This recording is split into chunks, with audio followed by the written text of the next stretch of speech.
Okay, I think we can start because Professor Egidijus Aleksandravičius he's coming and he's apologizing being a bit late, but I think we can start while we are presenting each other. Some other people will join us. So firstly, I would like to introduce myself.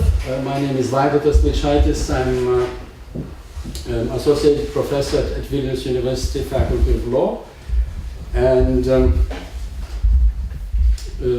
first of all, I would like to welcome everybody to this event. I think for us it is very important, and I think for all the issues we will see during our seminar and conference. Let us call it like this. Firstly, probably two sentences why this seminar is organized and who is organizing. Probably you have seen that this is organized somehow by faculties of law or by lawyers. And why lawyers? A friend of mine, Tomasz, the very last year, asked me whether it is possible to organize something not from the legal, only from legal point of view, while we are talking a lot of ethnicity issues, especially concerning the judgments and decisions of constitutional courts, administrative courts, European courts.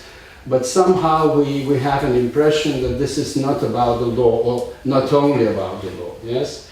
This is something which pre-exists us, probably. This is something which is in our mentality, in our way of thinking.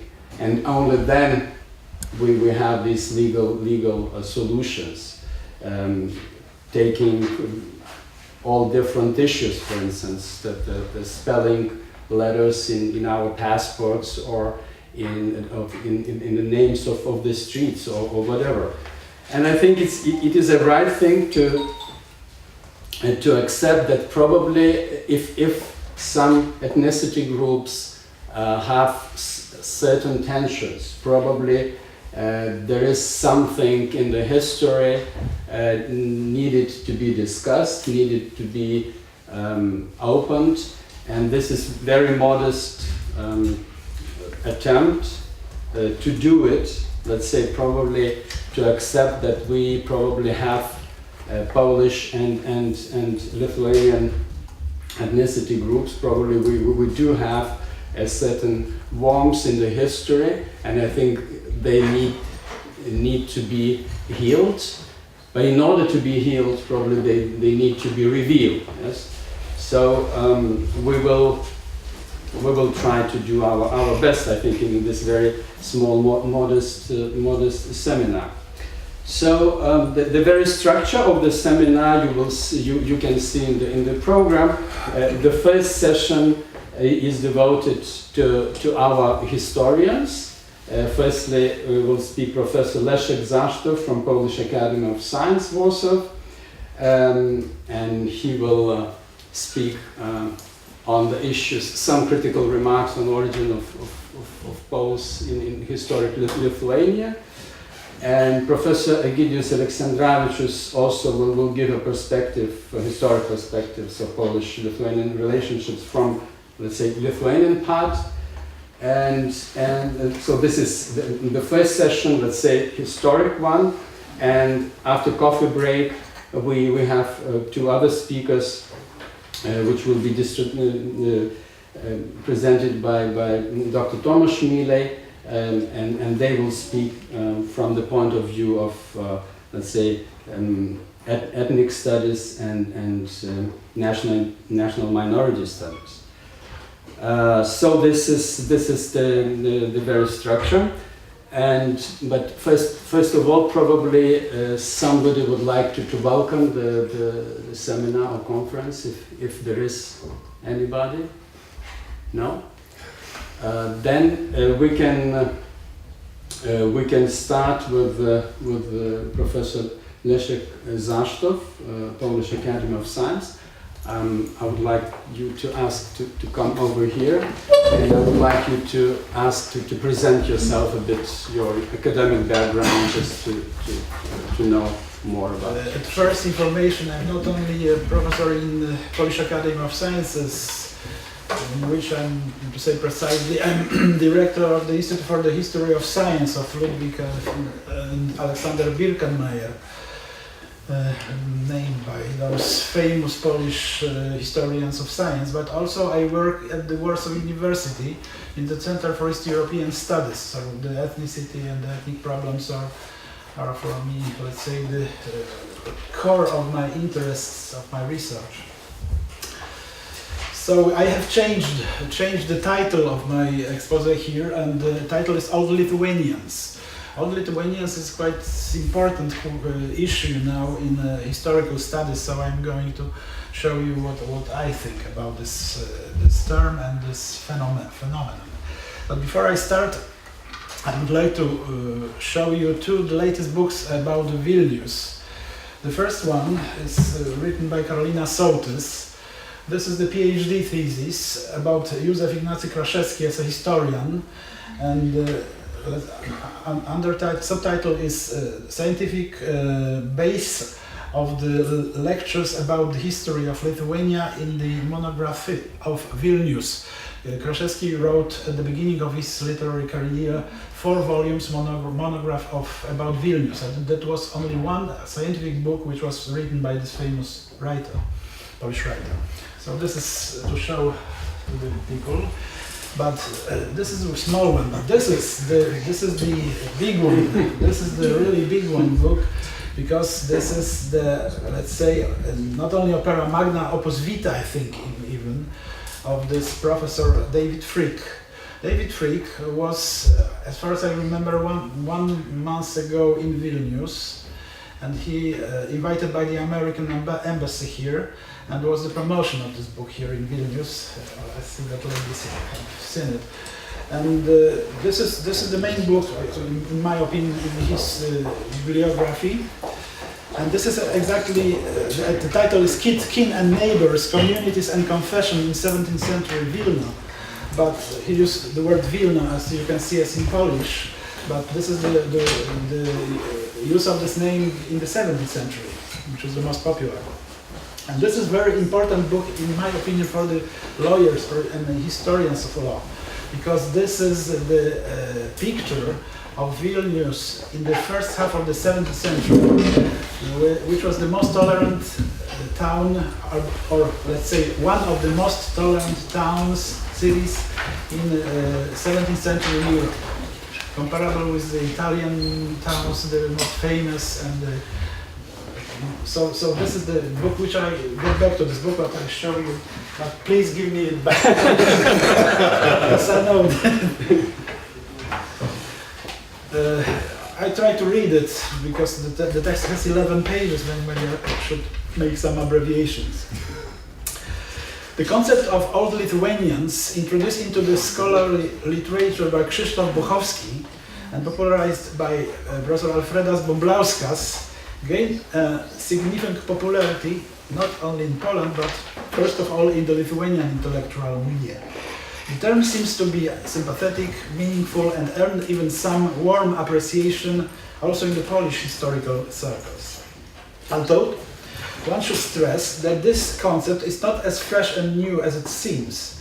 Before Buchowski's book was published, we had a very useful idea of Lithuanian in the old sense of the word, called Polish biculture, popularized by Czesław Miłosz to define some people who descend from historic Lithuania, contemporary Lithuania and Belarus.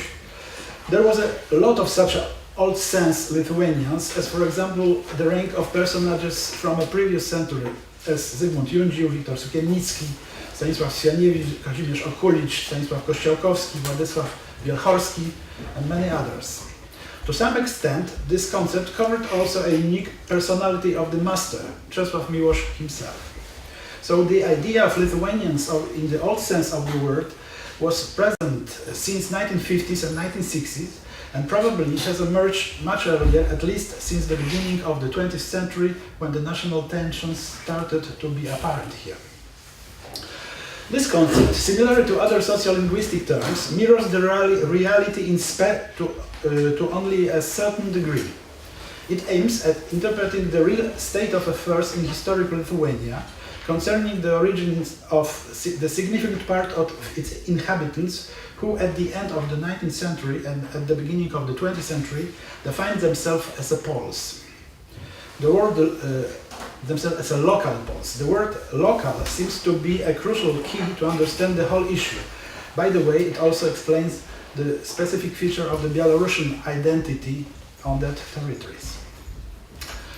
On the other hand, it also creates a specific feature or phenomenon of a certain misty atmosphere around this group of people from Lithuania, who, to say it frankly, might be simply defined as a human being of Polish descent.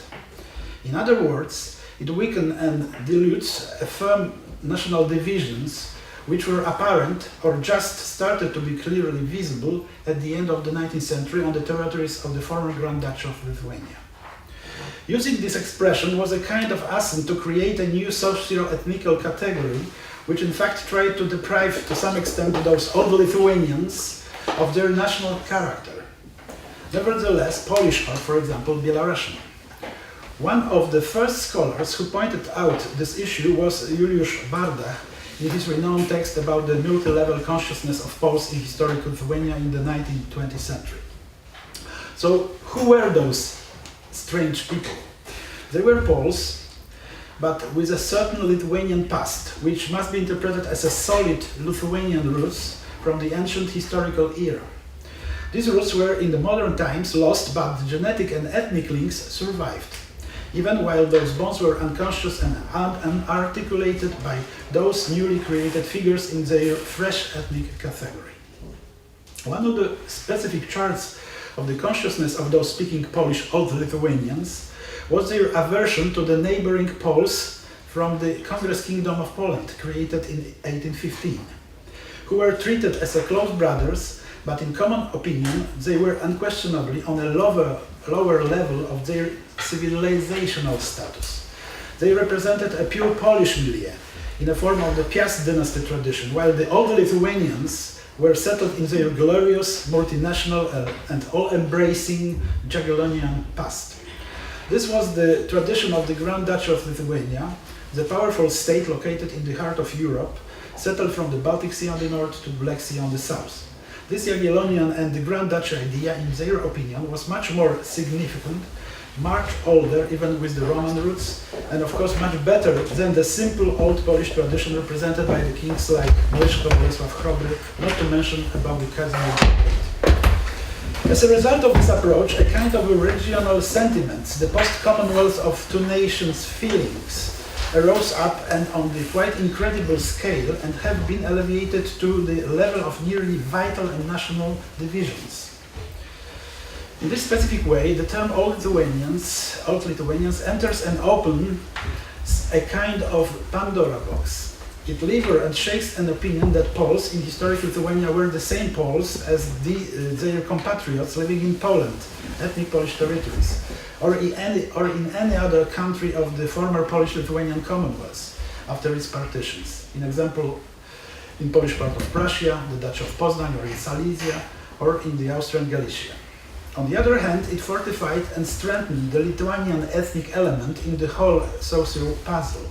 Lithuanian ethnic roots are elevated and uplifted to a higher level of understanding and defining the peculiarity of the Polish-speaking group in Lithuania.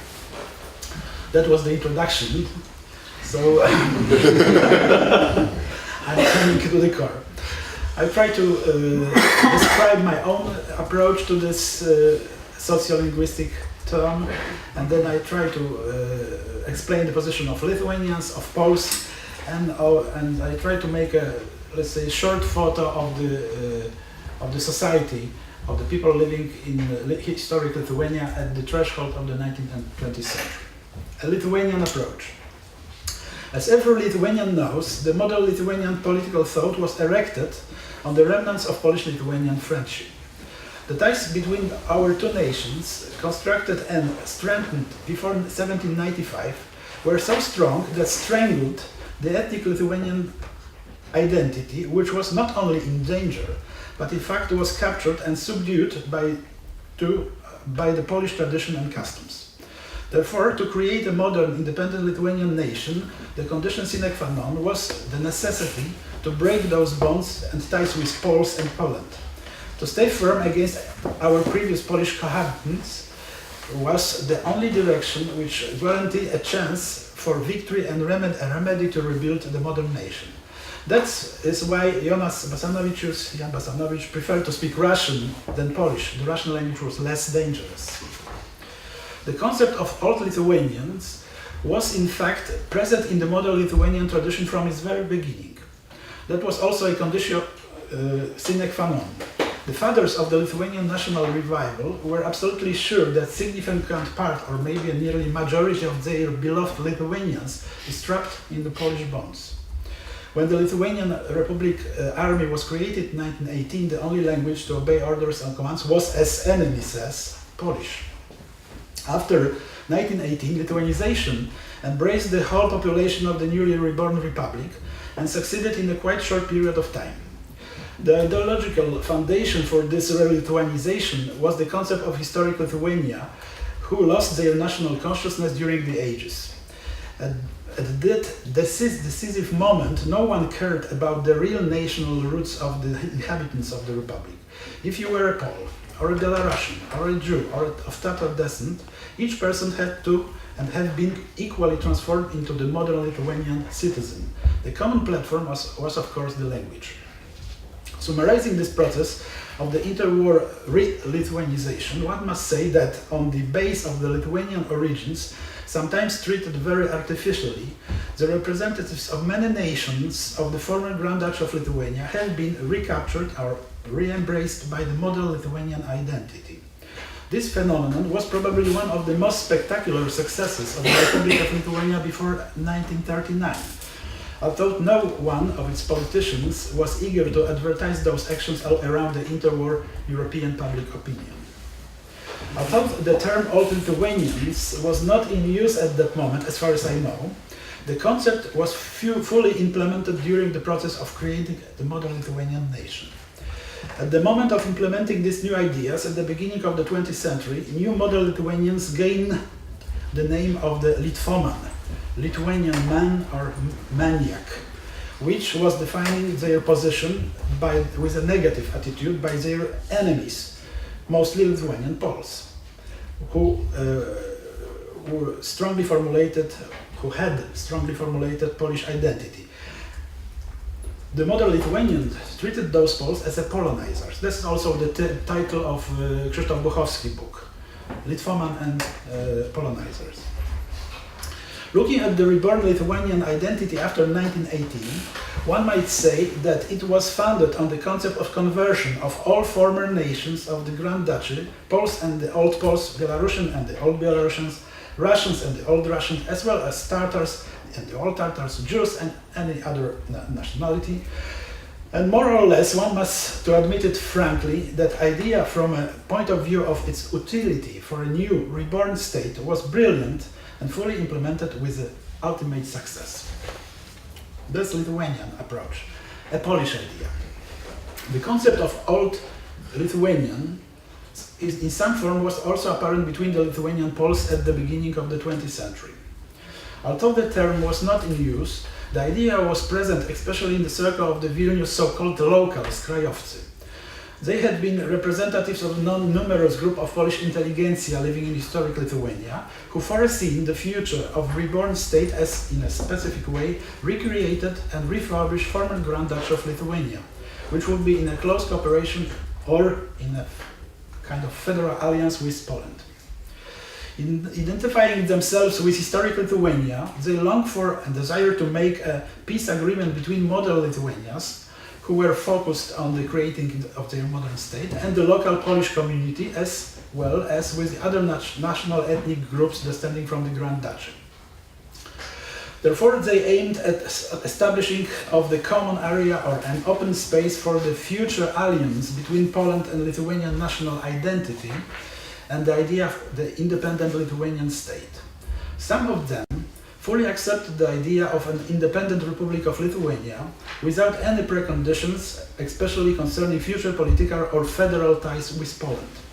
In the ranks of these exclusive representatives of the elite of intellectuals were, among others, Ludwik Abramowicz, Stanisław Narutowicz, Michał Romer, Roman Skirmund, Tadeusz Wróblewski. They might be characterized by their firm anti-nationalistic approach, refusing both the Polish and Lithuanian nationalism as well as Belarusian, Russian or Jewish one. They often defined themselves as democrats in contemporary sense of the word, with a significant dose of tolerance and understanding for aspirations of other nations who were concentrated at establishing their own independent national organism. Some of them were linked with the Vilna Freemasonry. Their main adversary and opponent in the local Polish political environment were the representatives of Polish nationalist movement, the National Democracy, Narodowa Demokracja, which finally overcame and won in Polish political sphere. The Polish-speaking community at the threshold of the 20th century represented all social spheres of the local society. As a kind of social entity, they gradually found themselves under the significant influence of the Józef Piłsudski political philosophy, which expanded and spread the idea of federation of the former national elements of the Polish-Lithuanian Commonwealth Rzeczpospolita. Despite of that, because of the hard condition of the war and especially because the war with Bolsheviks, they gradually changed their position and views and started to be a strong adherents, supporters of the national democracy. In practice, that meant elimination of all other nationalities from this political sphere and establishing a mono-nation structure, an exclusively Polish state, no federation, but one homogeneous state organism. Those who did not turn their views into new direction were mostly intellectuals linked with the mentioned circle of Vilna locals. Also, the Polish Socialist Party was at the this historic moment quite influential in Lithuania. How the situation before the First World War might be presented concerning the various strata of the Polish society in Lithuania. Let's make a short observation. Nobility, Polish or Polonized. After the Romans with the Tsarist authorities in the second half of the 19th century, during the short period of the Russian Parliament Duma, 1905-1914, previously loyal to the Russian government, Polish nobility started to be politically separated from any possibility of influence on upcoming events and changes. They did not have any impact on the state of affairs, although they have been en masse more or less conscious of their Lithuanian or Ruthenian roots. The majority of them had been already homogeneously united with the idea of Poland. Its independence was, similarly as during the January uprising of 1863, the main purpose and the crucial political goal for the majority of the gentry. Although it should be stressed that the situation looked differently in various strata of the Lithuanian nobility. The period of a loyal approach to Russia finally ended with when the war broke through. Thus, the aristocracy was cosmopolitan, officially pro-Russian. However, they have been very close to or even fully devoted to the Polish patriotic views, especially to the military and political activity of Piłsudski.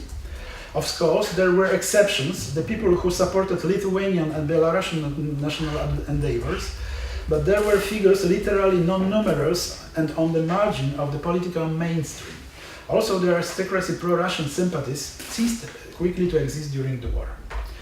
The second part of the nobility, the rich landowners stratum, called the Crimsons, Karmazyny, settled in their broad mansions, although less economically powerful than aristocracy, was also fully devoted in their majority to the idea of the independence of Poland. Because of their ties with other families of the former Polish-Lithuanian Commonwealth in the ethnic Polish territories, they have been even more pro-Polish in their views than the aristocracy. The aristocracy had a lot of links with the Prussian, Russian and Austrian brothers in arms, let's say. But the most patriotic was the lesser, or gentry, or the petty nobility, which was a fuel for all Polish insurrections since the end of the 18th century to the whole 19th century. Those families gave a huge support for all Polish political factions and parties. In historic Lithuania, the majority of them was more or less linked with the Polish independence movement, which at the end of the 19th century was called the progressives, or simply niepodległościowcy, the advocates of sovereignty.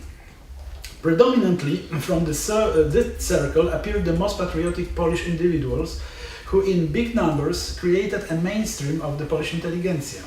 In those circles was no place for any different way of thinking as to fight for the freedom and independence.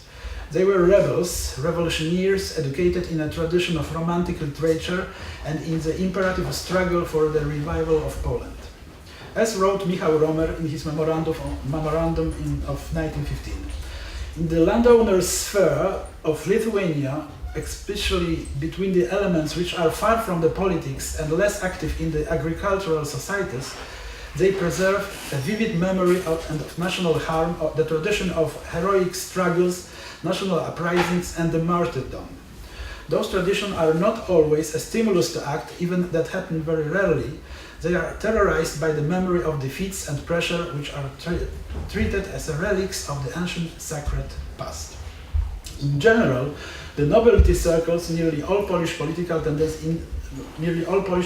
tendencies were present. But one factor was dominant. That was, as Michał Romer observed, the anti-Russian approach and a significant lack of confidence in any possible alliance with Russia. Also in this case were rare exceptions, as for example the hate and odious Count Adam Górowski, who was commonly acknowledged as a not only Russian zealot but as a simple Tsarist spy, whom in fact he was. Intelligentsia and burghers. Similar tendencies are visible in the ranks of Polish intelligentsia in historic Lithuania. At the end of the 19th century and the beginning of the 20th century, en masse they followed the general streams of the Polish political thought and played much the same role as petty nobles, with whom they were very close relatives. Medicine doctor, hospital attendants, nursing maids, chemists, private teachers, housekeepers, lower rank officials, lawyers, jurists, stewards of the state, students and high school disciples, but also merchants, shoemakers, butchers, tradesmen, craftsmen, as well as peddlers and chapmen, if they were not of the Jewish origin. They all were at the beginning under the significant influence of the Polish independence movement. This was a nucleus or a core of the newly born Polish middle class at the historic Lithuania. In my opinion, those people were less interested in any national ethnic differences and constituted a typical Polish approach, where was no place for any rethinking of the positions of modern Lithuanians or modern Belarusians. The majority of those people who lived in bigger or smaller Lithuanian and Belarusian towns, gradually at the eve of the First World War was approaching, entered or occupied the position of the Polish National Democracy movement, the so-called Endecja, the most nationalistic party in political stream. They have been supporters of the idea of an independent Poland, but as a monolithic mono-state constructed and funded by and exclusively for Poles. In general, might be resumed that younger generation was more pro-independence movement orientated, while older generation was more pro-national democratic nationalist stream. This is clearly visible in Michał Romer's memorandum of 1915. He noticed that as far as Polish national democracy in Vilna was pro-Russian, they were separated from the mainstream of the society, but when they changed this approach, it resulted in a significant broadening of the group of their supporters. In fact, after 1918, the Endecja dominated the Vilna Polish political sphere. Okay, I try to shorten a little bit because I have the fragment now, which is about the peasantry, Polish-speaking peasantry. Maybe a few main ideas. In the ranks of the peasantry living in historic Lithuania, one might find of people of Polish descent, as well as Lithuanians, Ruthenians, Belarusians and Ukrainians, Russians of believers, Karayats, Tatars, probably some more later national ethnic elements. So, Polish-speaking group at the threshold of the 20th century, inside the peasantry, were of the different ethnic roots, not Polish. Very often not Polish. Inside of the Polish-speaking peasantry were farmers from a typical peasant families, but also the representatives of degraded and outcast petty noblemen, called adnadworcy and grażdani of the western provinces of the Russian Empire, who were at the end of the 19th century mostly czynszewiki, farmers who paid their rent after the 1861 end of serfdom. In this milieu there were also peasants from a quite wealthy families, equally with the owners of the middle-sized firms, as well as the poor and non-possessing figures. The national ethnic roots were differentiated. There is no adequate research on that issue, but one might agree that they have been partly of the Polish descent, partly of the Lithuanian descent. But the majority was probably Polonized Belarusians, who constituted a significant majority of peasants. Those national divisions were very fluid and flexible and depended very often on the political situation in the country. They often have been a side effect of the political events which overwhelmed the inhabitants of historic Lithuania, as for example the January uprising of 1863 or the 1905 revolution in the empire. Unconditional Belarusian formed the most numerable ethnic group, first of all, on the south and east territories of historic Lithuania. They have been also the most neglected and subordinated social group. They often called themselves locals to run out of the consequences of defining their own nationality. Those locals were nearly always the Orthodox Church supporters, and they were treated by Tsarist authorities as Russians. If they were those Belarusians, if they were a Catholic of Catholic background, they were treated as Poles. The division between the Orthodox Russians and the Catholic Poles was the most visible through the whole 19th century at that territory. The Lithuanian Catholic peasantry started to be isolated and separated and seen by all means from the other by the Tsarist authorities at first in the Kaunas province, Gokowna Gubernia, in the end of the first half of the 19th century, in Samogitia. Then also in the provinces, in other provinces of the western region. Because of their Slavic bonds, I get back to Belarusians, they were also the most seductive element both for Poles and Russians in their political ideology to transform them into one of those modern nations. After 1918, Polish politics to Belarusians living in the east of the Second Republic, that means the Vilna region, to say it mildly, was catastrophic. It is documented by the newly published research of Józef Obremski and Seweryn Wisłoch. There was no place for any reasonable approach to Belarusian national identity, therefore they, in the majority, have chosen the Bolshevik option. Polonization processes were triggered after the January uprising of 1863, equally with the national revival of Lithuanians and Belarusians. These phenomena, from those speak about the Polonization, are still not developed in modern history research, but they have been realized and observed even by the Polish historiography and social studies before 1939. As for example in Władysław Wielchorski's works, where he points out the regress of Lithuanian language in the 19th century when this language was replaced by local dialects of Belarusian and Polish. To summarize, one must say that the social group of Polish-speaking peasantry in historic Lithuania, although maybe non-numerous and differentiated from the ethnic point of view, was still visible and in some places even predominant, as in the Vilna city surroundings at the beginning of the 20th century. So this situation hasn't changed much. Now I'm coming to the closure. Clergy. Few sentences about clergy. The Roman Catholic clergy was divided into two separate camps, at least since 1818s and 1819s, the modern Lithuanian one and the Polish one. The tragic moment was when those divisions started to be advertised and came into social notice was the beginning of the 20th century, and the Polish-Lithuanian quarrels about the language of ceremonies in the church. Roman Catholic clergy, en masse, as Michał Roman wrote, was anti-Russian in their Polish part as well as in their Lithuanian core. But the nationalist divisions, Polish versus Lithuanian, were the most transparent and visible at that moment. Conclusion.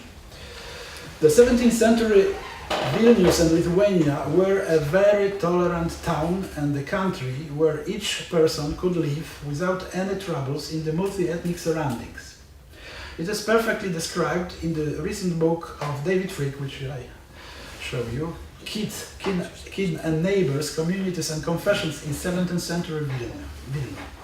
There were Orthodox, there were Roman Catholics, there were Lutherans, Calvinists, as well as Russian Muscovy Old Believer, Muslim Tatar, Mosaic Jews, Karayats, and even more those denominations and ethnicities.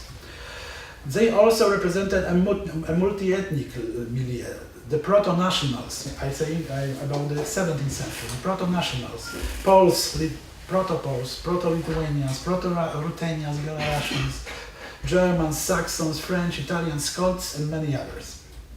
Dutch also. What has happened with this colorful environment at the end of the 19th century and at the beginning of the 20th century, especially in the capital town of Vilnius? Frankly saying, some of those previous divisions survived. The ethnic environment have preserved many of its ancient specific traits. On the other hand, the process of language implementation also seriously accelerated. Polish language, forbidden to be used in public places by Tsarist authorities after 1863 January uprising, earned some special popularity and grounded its foundation as the most popular tool of interpersonal relation, in spite of the officially supported and glorified Russian. To say it frankly, it is very good presented in David Frick's book that Polish language started to be lingua franca in Grand Duchy of Lithuania at the end of the 17th century, and with this episode after the January uprising when the Russian language was forced to be in use, it still existed till 1918 and the division of Lithuania after the First World War.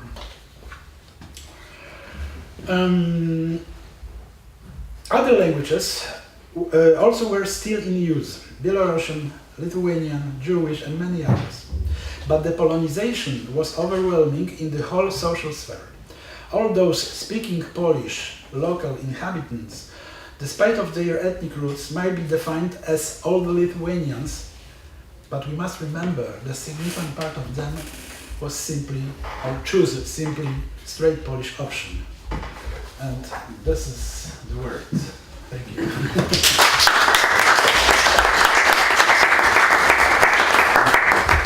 Thank you, Professor Zasztowt, for your interesting insights. I think we will discuss after the second speaker. Firstly, I would like to thank you for respecting the 20 minutes time limits, and I ask for the next speaker also to respect it. So if it's okay with the auditorium, I would ask to keep all your questions after the second speaker. So Professor Egidijus Aleksandravičius, University, and his insights on this seminar. There you are, have a floor. First, I wanna excuse myself being late, and for my explanation, I would say in Lithuanian, our life, mūsų gyvenimas, ypač mano, laikosi ant betvarkės. In Polish, it would sound like Polska nie rządem stoi, specjalnie kiedy individual life is like that. In English, it would sound my life is based on chaos. That's why I'm late. I was so sure it's 2 o'clock at the beginning of our conference. And again, I would like to start similar way Leszek Zasztowt did, advertising some books. Different from Leszek, he advertised not his own book, but other author book. This one is a collection of articles of Lithuanian, Polish, Italian, and a couple of other countries. It sounds in Lithuanian, Lietuva ir Lenkija 20 amžiaus geopolitinėje vaizduotėje. In English it would be Lithuania and Poland in the political imagination of the 20th century. Almost half of the materials are in English, and the copies, I imagine, extremely widespread, because 100 of them published online. I have only this book, and please return it. Okay, continuing in that manner, I didn't write anything. Why? Because I could guess what Professor Leszek Zasztowt will tell. Why? Because when I was invited to participate in this meeting, and I am really thankful for that, I was really glad having an opportunity to meet my old friend and to be given an opportunity to continue our debate we started 30 years ago. Majority of that class were not born at that time. Yes. It's the topic we started, we returned, we continued, and I would say, I would recognize frankly, I do not have clear explanations or straight answers. But what I could say, I agree with what Leszek Zasztowt told about Lithuania, exposing one extremely interesting feature, that Polish historiography knows much more about Lithuania, old, bit less about new one, but Lithuanian historiography knows extremely little about Poland. And in this respect, I only would like to add one thing. When we speak about old Lithuanian identity, when we speak about some sort of transformation during 19th century Spring of Nations time to the new Lithuanian identity, it touches again Polish side too. Why? I could agree with the notions popularized by Czesław Miłosz, telling that, you know, in this side of East Central Europe, Lithuanians showed some sort of miracle, surviving when everybody was so certain it is like a vanished kingdom. Lithuanians survived, reborn in the end of the 19th century, but strangely reborn from the subject of political civilization to the product of philology. In very sharp and straight theoretical approach, it would be a difference between ethno-political identity based on civic values and rule of law, and the ethno-nationalistic understanding of the nation or people only as the spiritual phenomenon. One is, first of all, nation-state in terms of more or less empire structure. A lot of multi, confession, linguistic, social, genetic, territorial, whatever. The opposite is only very narrow, very sharp, and very painful ethno-nationalistic description.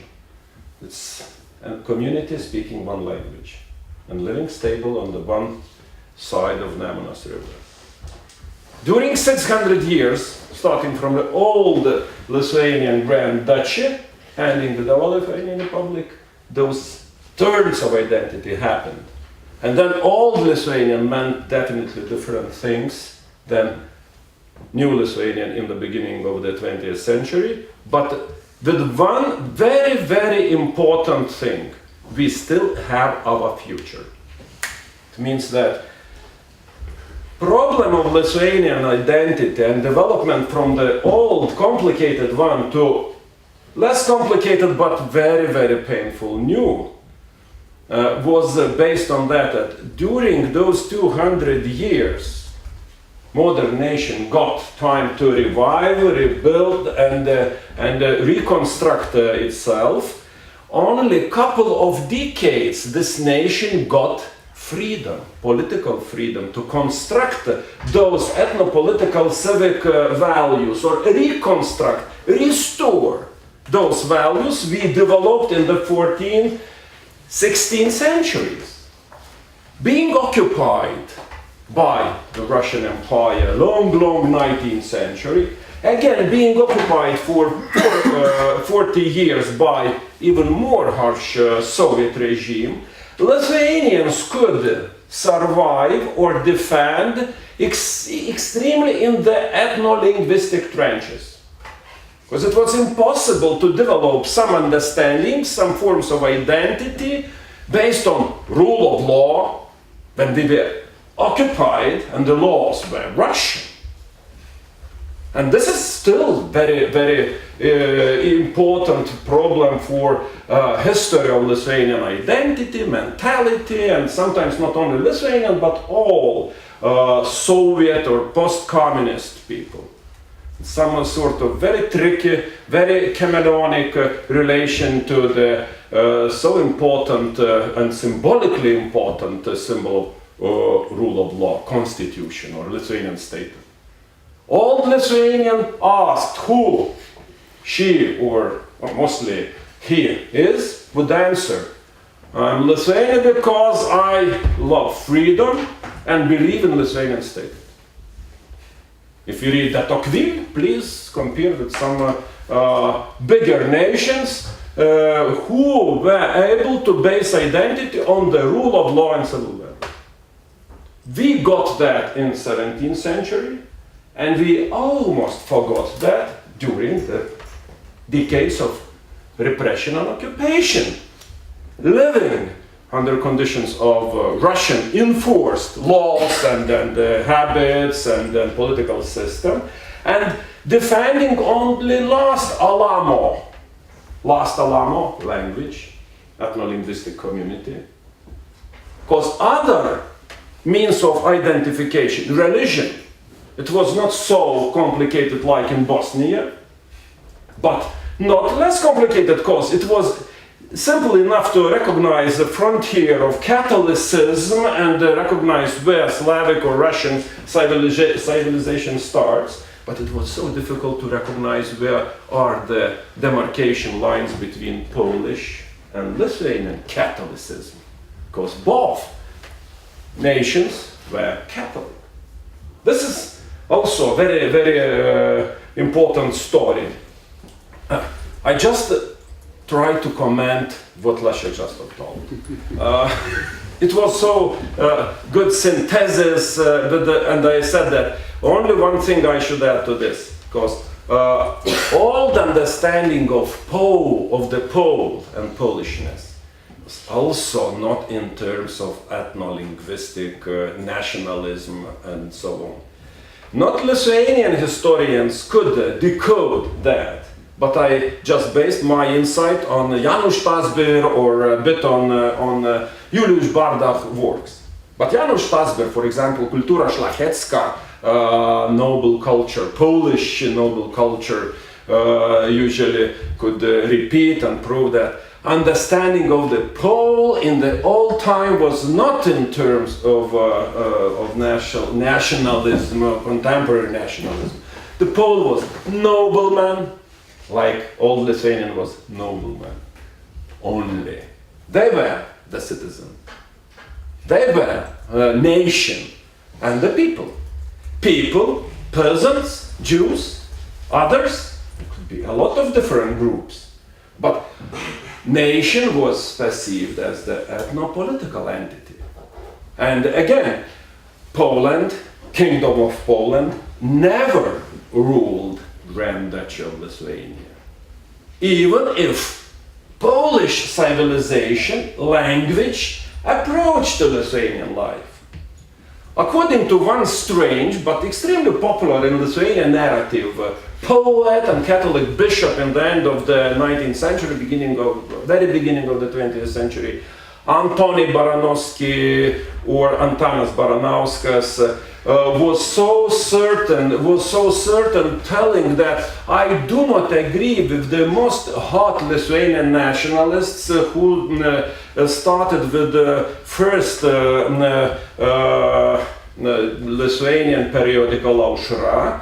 I do not agree with them because they always blame Poles for Polonization of Lithuania, for sort of repressions in the past, and he opposed his, and I agree with him here, the version saying Poland never ran Lithuania, never fight it, never conquered, just unions, negotiations, and civilization impact was given by them and chosen by Lithuanians. We have chosen Polish language for our lingua franca. He had no time to say that, please just compare with Scottish, Irish, sometimes Finnish examples. One language, but the so hot patriotism like for a short time Irish. To blow something in London and speak nice English language with no word of Irish, yes? This is a confusion in the contemporary world, and especially Lithuania. If we compare historiographies, at this very moment I could say that there is no serious clashes or misunderstanding. We could debate using similar categories, methods, and understand each other. But the national narrative, popular notion, collective memory and collective forms of identification sometimes seem so distant from historiography. In Lithuania it is really a problem. If we go a bit distant from the topic we are discussing about Old Grand Duchy and the identity of Old Grand Duchy, it's okay, but even if we would touch the topics like Holocaust in Lithuania and Lithuanian participation in Holocaust. During 20 years, Lithuanian historiography achieved extremely high level reconstructing all atrocities happened in Lithuania and with Lithuanian participation in that. But the public opinion was not affected by that. If you would research public opinion, anonymous comments in internet, you will see like difference from imaginated heaven and or paradise and hell. Historiography means one thing, national narratives sometimes mean a bit different things. In this respect, I would say that if we compare approach achieved by the historians and the literature professionals, cultural historians, here we see more or less, like I said, I agree with what Leszek Zasztowt told.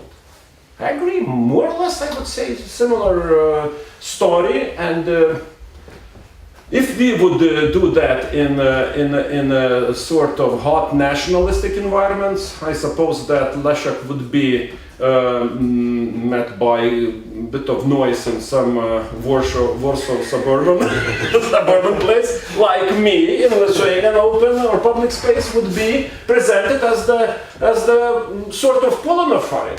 Like how could you explain this story? That's the problem. That's the problem. But as I am told, our debate is very old. We started in the early 80s, meeting in the dark times of commune and martial law in Poland.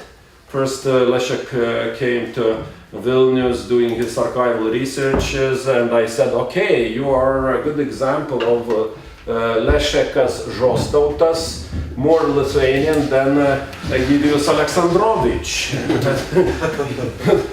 Noble family tradition and my peasant family tradition. And 10 years or a bit more later, we met many times during that 10 years, but 10 years ago, 10 years later, we met on one archival piece and one case. The case was from mid-19th century, more or less from 1853, 1855. Documents concentrated on the case when Russian Ministry of Education, Imperial Ministry of Education, decided to try to separate Lithuanians and Poles in the secondary schools of Lithuania, or as it was called, Northwestern gubernias. 3 years. They did some sort of research, they counted, they calculated, and then we met interpreting similar document of conclusion. And what was the conclusion that time? Leszek would not allow to lie or misinterpret this document. But first was, we can't do that. Russian administration told. Why? Because it's impossible to manage this process. It's impossible to recognize who is a real Lithuanian and who is a real Polish. Because sometimes they have got very Lithuanian or even Samogitian names like Zasztowt or Remeika or some others, and they are so harsh Polish patriots. Other way, sometimes we find Polish names like Aleksandravičius or Jankowski or Jankauskas. Those names were so simple to refurbish one or another side. But they are so hot Lithuanian patriots, and we don't know what basis could be used to recognize them. And it was left for the historical process to solve. And maybe similar time when we met each other on the same archival document, I was very close to one famous Vilnius professor and maybe patriarch or old Vilnius culture, Professor Vladas Drėma, a guy from Gerviečiai, contemporary Belarusian territory, alumni of Batory University in Vilnius, and he was a historian of art and architecture here. I was young and crazy like today historian. And I visited him, even if he was not my professor. He did a different work. And the main lesson I got from him was, it's too simple to try reconstruct a map of Lithuanian and the Polish identity. It's not the problem of demarcation line on the political territories. Problem is that the demarcation line came through one individual. And then you are left to solve those problems in the future. My time is over. Excuse me for this bohemic approach, but it's because Leszek was so correct.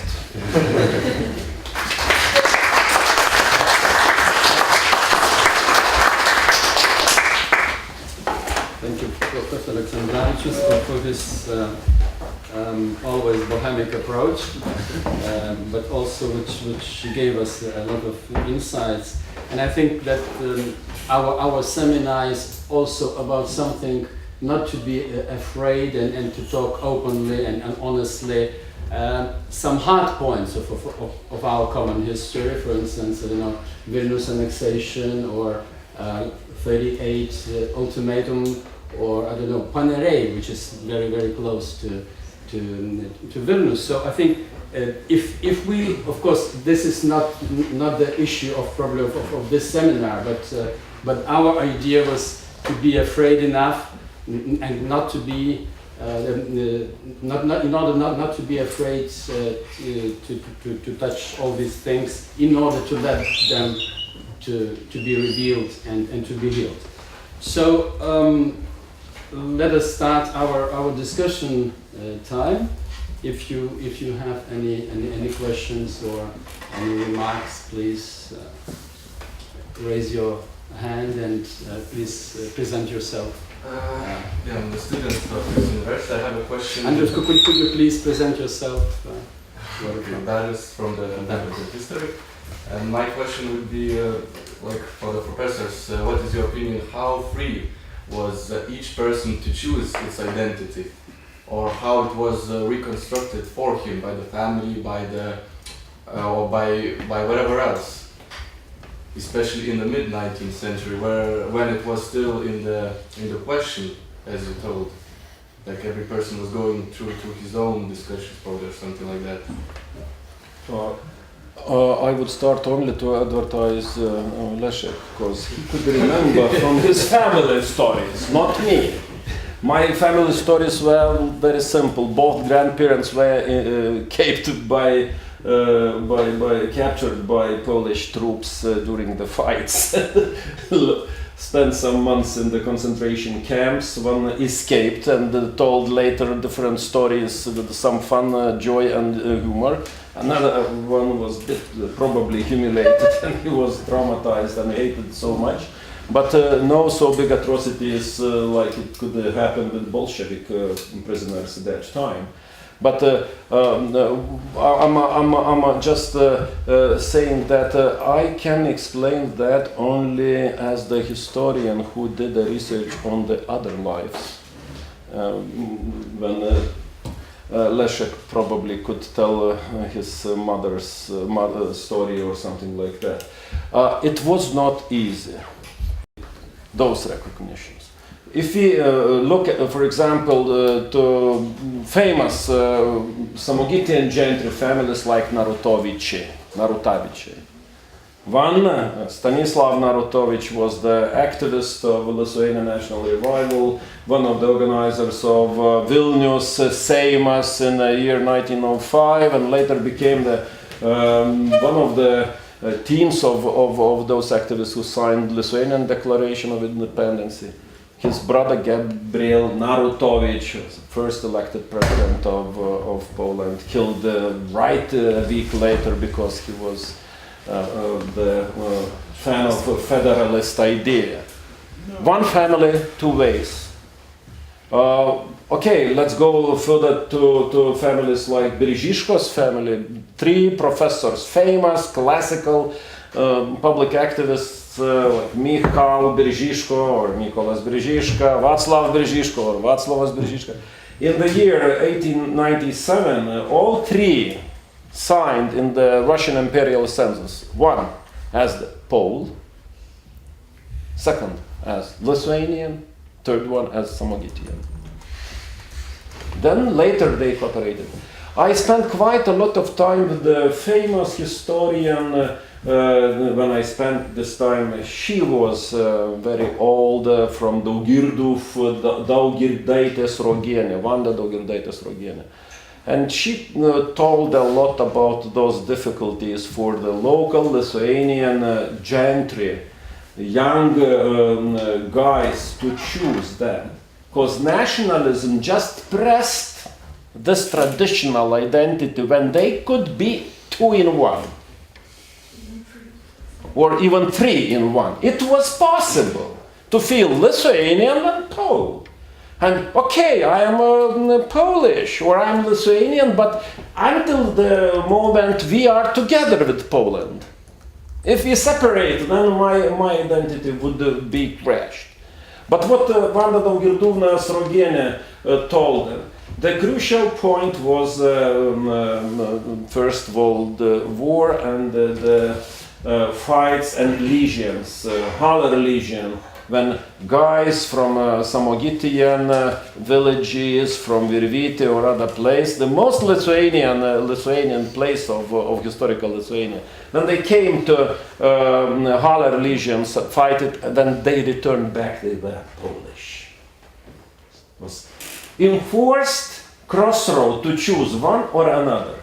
And please, in this respect, remember a dialogue of Tomas Venclova and Czesław Miłosz in Kultura, later published in Gazeta Wyborcza, that when he remembers the early 30s, and he was from a Polish-Lithuanian family, both identities in one. And that's it. Young Lithuanian nationalists hated to meet somebody like that. They preferred to meet anima naturaliter endatiana, because in this respect the enemy was so clear.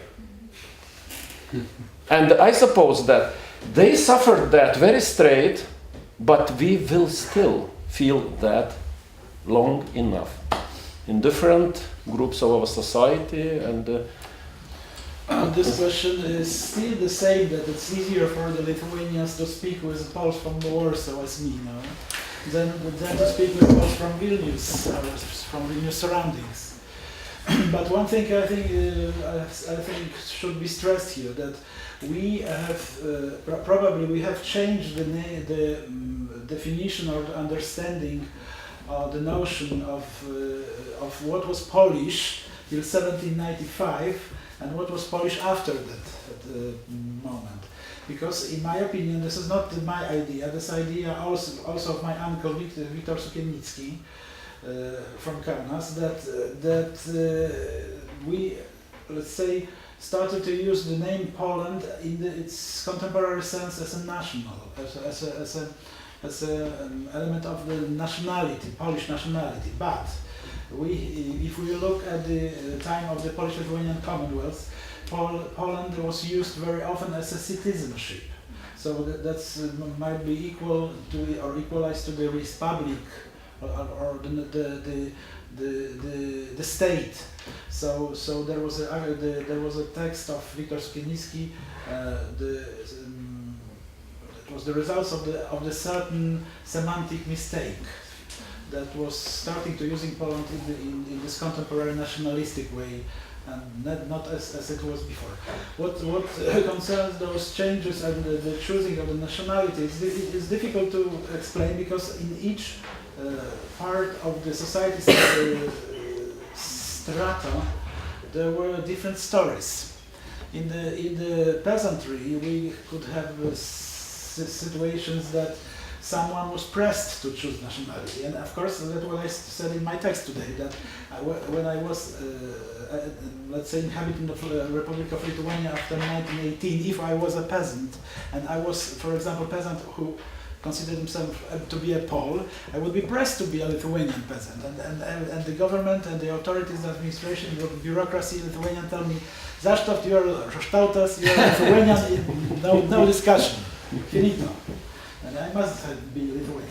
But before this First World War, very often situations were similar with the Russian authorities, because they came here and was Aleksandravičius or Zasztowtas, and they pressed, okay, you are Belarusian, you are Russian. If I was an Orthodox, for example, I was pressed to be treated as a Russian, to choose the Russian nationality, and the consequences were that I was, let's say, put in the jail of this nationality, of the Russian nationality, although at home I could speak Lithuanian or Polish, no one cared about it. And I probably were such a situation earlier, but the problem is that there is no sources to make such a study, for example, concerning 17th century. We know that there were divisions in the denominations, Christian denominations, so there were Lutherans or Calvinists and Roman Catholics. Probably there were some consequences of this, that some of them were let's say, pro-German or something like that, but were Swedish in Lithuania during the Swedish invasion. But of course there were no later consequences of this situation. And what with those the most people on the top, with this elite intellectuals, that's a very good example of Mykolas Almeris, that he till 1918 he was considered himself as a Pole. He was a member of Legiony, Piłsudski's Legiony, and then after the taking Wilno by General Żeligowski, he changed his mind. He said that he could not stand it, and he moved down to Kaunas. So that was the moment he said in practice that I'm Lithuanian, I do not agree with such a Polish policy. So that was the biography of Ramirez is divided in two parts, let's say, in my opinion. So some of those people who are thinking more deeply and trying to understand those labyrinths or puzzles of identity, of nation roots, national roots, they've been very often on very poor people, because they couldn't find themselves. They do not feel themselves comfortable in Polish circles, but they later do not feel comfortable in the Lithuanian one too. So, and look, there were also the Jewish people, for example, who started to be defining themselves as Poles, for example, or Russians. And then after Lithuanians, Lithuanians, after 1918, they had to, for example, change or choose nationality from Russian to Lithuanian, or from Polish to Lithuanian, or from Russian to Polish, and that we know such cases. That so there were also the nationality or ethnic groups which were less or more degraded and more in the more not, let's say, not comfortable situation than Lithuanians. If I may add, excuse me, because I said that we just continue our talk, and it's not so simple to make it shorter. But if I would repeat some words of Michal Romer in the year 1915, when he was conscious member of Haller Legions and probably behaved like an expert or even an agent of legions in Lithuania. But he wrote in his report to the staff of Legion saying, don't do those damn mistakes making identification of what's Lithuanian and what's Polish according to the social strata. Because the narrative of the Polish side was mostly based that all noblemen are Polish. Lithuanian nationalists who invited those noblemen returned back to the body of true Lithuanians. And if they refused, then they also were left behind the identification line. But Romer wrote, it's a mistake, because we got a lot of peasants in Lithuania who are Polish-speaking, and we got a lot of gentry who were Lithuanian patriots. And in the generation of Lithuanian national revival, if we count 200 of most active people in the end of the 19th century, almost 1/3 of them were noblemen. And sometimes if we want to look even more attractive examples to make our question even more complex, I would say about Count Tadas Puzina or Tadeusz Puzina, who was a volunteer of Lithuanian army and got a cross of Vytis for his courageous acts, but mostly fighting with some other volunteers of noble descent against the Bolsheviks. I never heard about using those troops against the Polish side. But if you want to look for those examples when noblemen joined Lithuanian national project, and even aristocrats did that, Romer is like the most colorful example because he left unique diaries which are now transcribed, because transcription is the awful work at all. Leszek knows that. But now we already got at least 5 volumes, 5 thick volumes of Romer diaries. In Lithuanian. In Lithuanian. We still wait publication in Polish. There's 1 volume in Polish published by Solak. Oh. But he wrote his diaries 40 years. You should imagine an epoch in the most intellectual individual. And there are sources, but those sources are very complex and they change a bit of the academical attitude. Here we understand that not the facts themselves, but some sort of interpretation and ability of empathy to understand other choice, other family, and so on. And we still need that empathy so much. Okay, thank you. Could I collect some questions, and then in order to be shorter, and then I should ask also our speakers to be a bit shorter. So please, you and then Tomasz. Here you are. Yes, please. My name is Ludmila. I was born in Vilnius. Gerbiamas Professor Aleksandravičius paid much attention to what he agreed to. Gerbiamas Professor, Pani Professor Leszek Zasztowt, I would like to ask about the things you disagree, because it would help us to prevent possible ethnic conflicts that would give some intrigue to our discussion. Okay, thank you, Ludmila. I just have a very short question regarding the concept of federation of the father of the Polish state, with Józef Piłsudski. His idea was to create a Central European Federation, a kind of a statehood, which we thought was the only possibility for any statehood in this region to survive between Germany and Russia. And the history proved that he was quite correct with this thesis.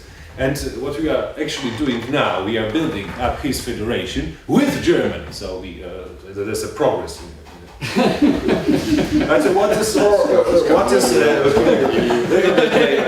What it would be interesting for me at that time.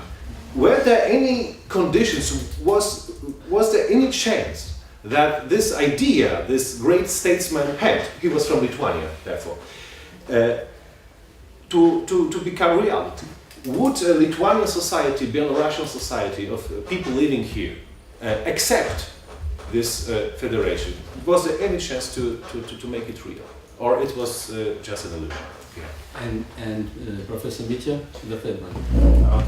Actually, what you showed was wonderful, because you showed something that explodes the traditional nationalistic idea, and that is idea of fixed, exclusive identity, and shows that identities most often were actually inclusive and were transiting from one to another, even within an individual's life.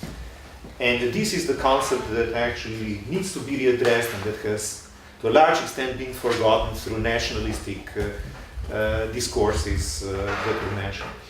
And that is why it might be so important that some of those insights, particularly those diaries, would also be made public, not only to Polish and Lithuanian readers, but hopefully to some English and some other languages as well, so that we can get the insight. May I ask to be short in 15 minutes at least, because otherwise we will not get our coffee, and we have our fundamental rights. Maybe I start, because I'm not so as eloquent as Professor Aleksandravičius will be short. What depends about the differences? Everything is different in the approach, in the Polish and Lithuanian approach. We are exceptions. And let's say it this way, maybe not in Poland it's not as visible as here, but you have here in the, let's say, in the milieu of the Lithuanian historians, there are, let's say, liberals and hardliners, let's say it like this. And Professor, you are very decent. Okay. Professor Aleksandravičius represents this tradition of liberal historians, but of course on the other side there is much more crowdy hardliners.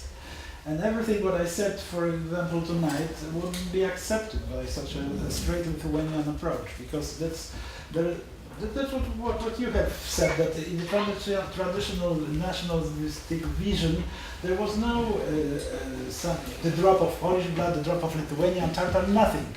It might be only pure Lithuanian, pure Polish, pure Russian, pure Jewish person, and that's it. There's no possibility of mixture. What, of course, from the point of view of the history of Grand Duchy of Lithuania, is absolutely stupid, because this country was a mixture, always was a mixture. So the differences are very significant, and also on the Polish side, because there are the historians mostly who are concentrated, focused on the history of the modern times till the end of the First Republic, till 1795, who stand on the position that the Grand Duchy of Lithuania, in spite of the separate treasure, separate army, separate law, and separate elite, aristocratic elite, still it was the same as the crown. This was also a kind of Poland, you know. So there are also such historians in Polish circles. So maybe not so numerous, but still there. What concerns the federation, federation was impossible during the Piłsudski time, because neither Lithuanians nor Belarusians wanted to have any federation with Poland, because Poland was too dangerous for most countries, because those processes of Polonization were to be prolonged and strengthened. So to choose Poland as a kind of friend and brother in such a federation, that was like taking the gun and shooting your head. So we must say it frankly. Of course, from Polish point of view, and especially from Narodowa Demokracja view, that would be great because Belarusians they thought very easy to Polonize. Lithuanians are not so numerous, so maybe we can manage to.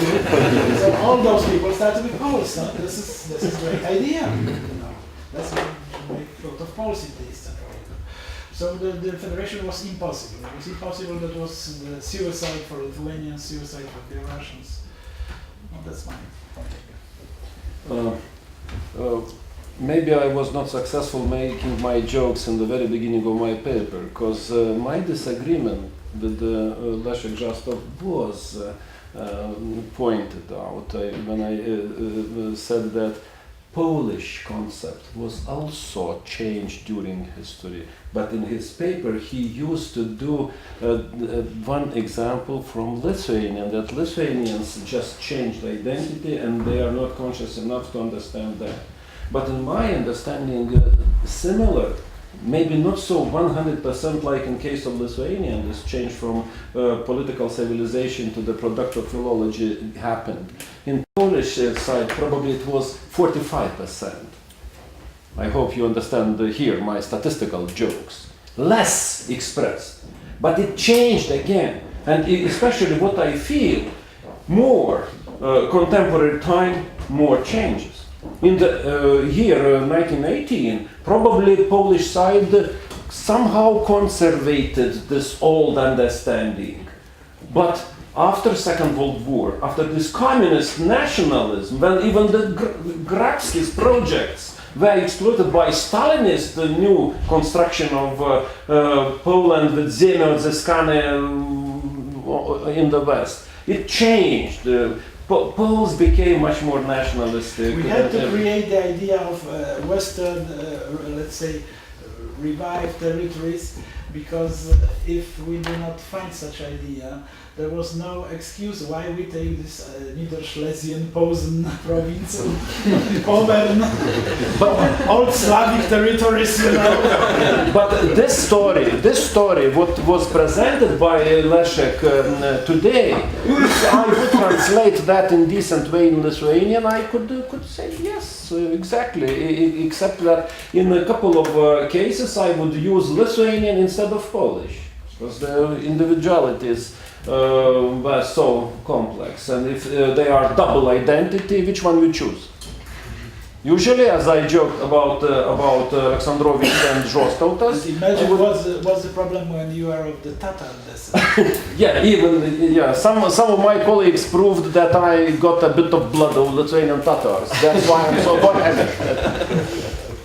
Second, I know if you need more explanation, I'm not given enough of time to explain how deeply we are in some sort of disagreements with Leszek. And it doesn't mean that I am just playing a fan of his personal performance. If I would start this, I wonder how Leszek would react to my point. But I would like to add one thing that maybe should be stressed, that one thing happened in Polish historiography thanks to the liberal Lithuanian historians. They are translated in Polish language, and for example, one of the books of Aleksandravičius and Kułakauskas was translated in Krakow into Polish, and it's very popular. So the result of this is that the stance and the Lithuanian approach to the history of not only of Grand Duchy of Lithuania but of the whole Polish-Lithuanian Commonwealth has changed. And now it's impossible to find in Poland the serious historian who do not know this Lithuanian approach and do not try to discuss this Lithuanian approach, because if you don't do it, that's always he's condemned as an unprofessional figure. So this is very important. So Egidijus is very popular in Poland. Thank you. Thank you. Question about Lithuanian federalism was explained in the vanished book I just It was my article about Lithuanian federalism. And I put a question in this article, why we are so used to read federalism Polski, but never, but never we use Lithuanian federalism. My explanation was because so long we were occupied by the Soviets, and we were exploited by this simulacre of a federal state, repressed, occupied, and if Lithuanians would develop some sort of positive sense of federalism, we just pour some water on the mill of Soviet propaganda. Going deeper, in the beginning of the 20th century, Lithuanian side of Krajovci would accept federalism. Lithuanian Social Democrats also put federalistic approach to the program. But it was not so popular because some sort of back-up of that topic was very, very negatively developed story of Lublin Union. Because Union would be just repeated by modern federalists. And the third was some political realism. Because Lithuanians felt so weak against 10 or 15 times bigger Polish political body, and they understood that in some respect there could be sort of asymmetric federation. So asymmetric that we just play some decent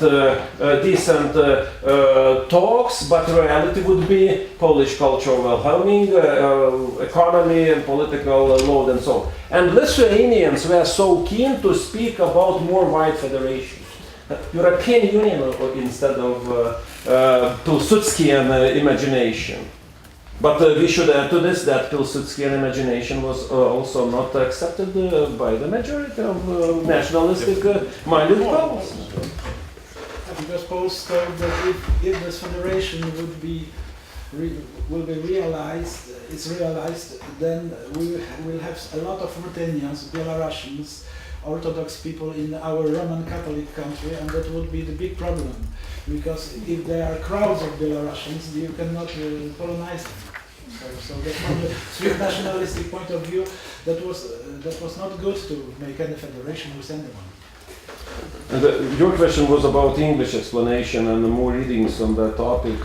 I don't know about many of our Lithuanian plans, but what I can promise, a book of my English articles, one collection for next year. But we know that during the First World War, in the Social Democratic Lithuanian circles and also in the Ministry of Foreign Affairs, when the Republic was created, there were the people who thought seriously about the kind of federation, but that never had a chance for realization. They discussed, even in the beginning of the 20th century, about any opportunity to develop political structure similar to Finnish and Swedish and Finland.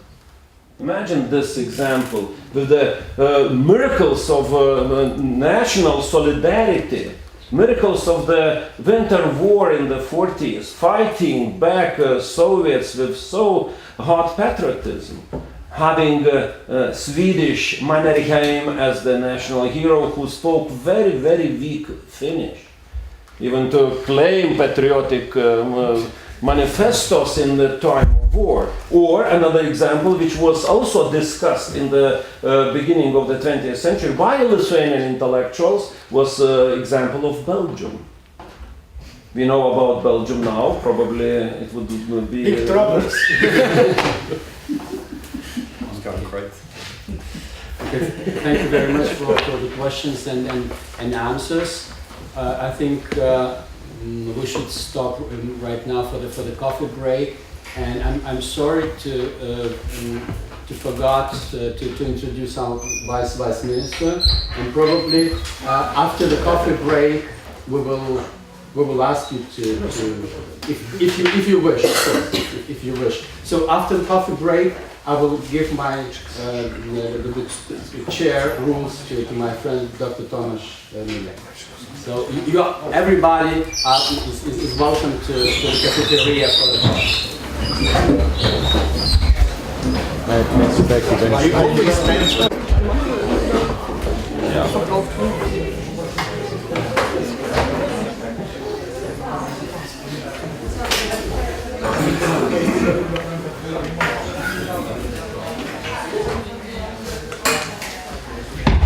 I would like to welcome you to our second session of our seminar.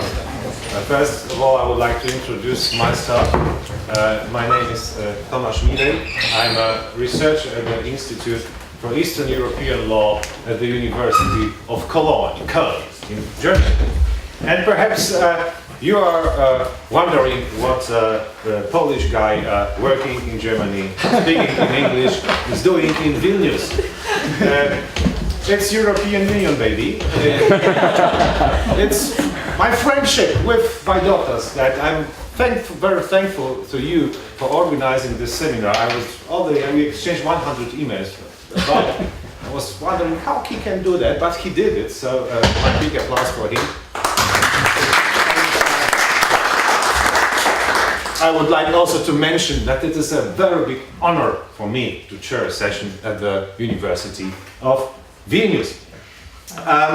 Let's say I would like to continuing to say a couple of things about our topic, and I have read ECMI, European Center for Minority Issues, working paper which was issued in September this year. It is a very interesting paper, and one of the core conclusions of it is that in Lithuania there are shortcomings as regards bringing into line the Lithuanian legislation with the Framework Convention of Minority Rights. Basically, these shortcomings are in the area of linguistic rights, spelling names in passports, street names, and using languages, minority languages, in the official in the government sphere, in the official sphere. And there are the person who has written, it was obviously a lawyer, claims that initiatives aiming at bringing about changes to legislation, to bring it into line with international standard, that there was emotional opposition by the government officials, emotional opposition. And also, I suppose that these initiatives were also voiced, not quite without any emotion, but it's not mentioned a bit, but I can imagine that. And there are basically three ways of dealing with this problem. First is to treat every issue separately. So we could organize a stage panel on spelling names in passports. First panel, and a second panel on street bilingual street names. And perhaps we are even going to do such panels, but not today. Because the newspapers are basically full of these problems. The second way of dealing with this problem, with bringing the line of legislation, is to go to the grassroots of the problem. And this is what we were trying to do today in our previous session. To look why we get emotional about spelling names. I live in Germany. My name is misspelled permanently, and I don't get emotional for some reason. Imagine Aleksandravičius. Well, my name is short. I don't get it. And the third way, and this is what we are going to do now, is dealing with emotions. What are the consequences of being emotional? What is the impact of these being emotional on politics and on our lives, ultimately? And this is what our panel is about. And therefore, we invited two outstanding experts. I will make just a short introduction of you. But if you read anything, any scientific paper on government, on comparative government, on Europe, on regionalism, on ethnopolitics, you will very soon come across the names of these two gentlemen. Our first speaker is Dr. Pieter van Houten. Dr. Pieter van Houten graduated from the University of Amsterdam, and he also holds an MA and PhD degree from the University of Chicago, and now he teaches at the University of Cambridge. As you know, in the United Kingdom there are 2 universities which are not that bad. The University of Cambridge and the other. Our second speaker is Professor Mitja Žagar. Professor Mitja Žagar I just printed the CV of Professor Žagar. It's from 2008. 1, 2, 3, 4, 5 pages. And it's 6 years also. Now perhaps 10 or even more. Professor Žagar is a lawyer, but he's a professor at the Faculty of Social Science at the University of Ljubljana. He's also a researcher in the Institute of Ethnic Studies in Ljubljana, which has a very good reputation, and we hope for the institute to survive and to continue its work. So that was a short introduction, and now I would like to say, so being just a part of this impressive lineup, I cannot even pretend to be an expert. Anyway, your comment on fixed and exclusive identity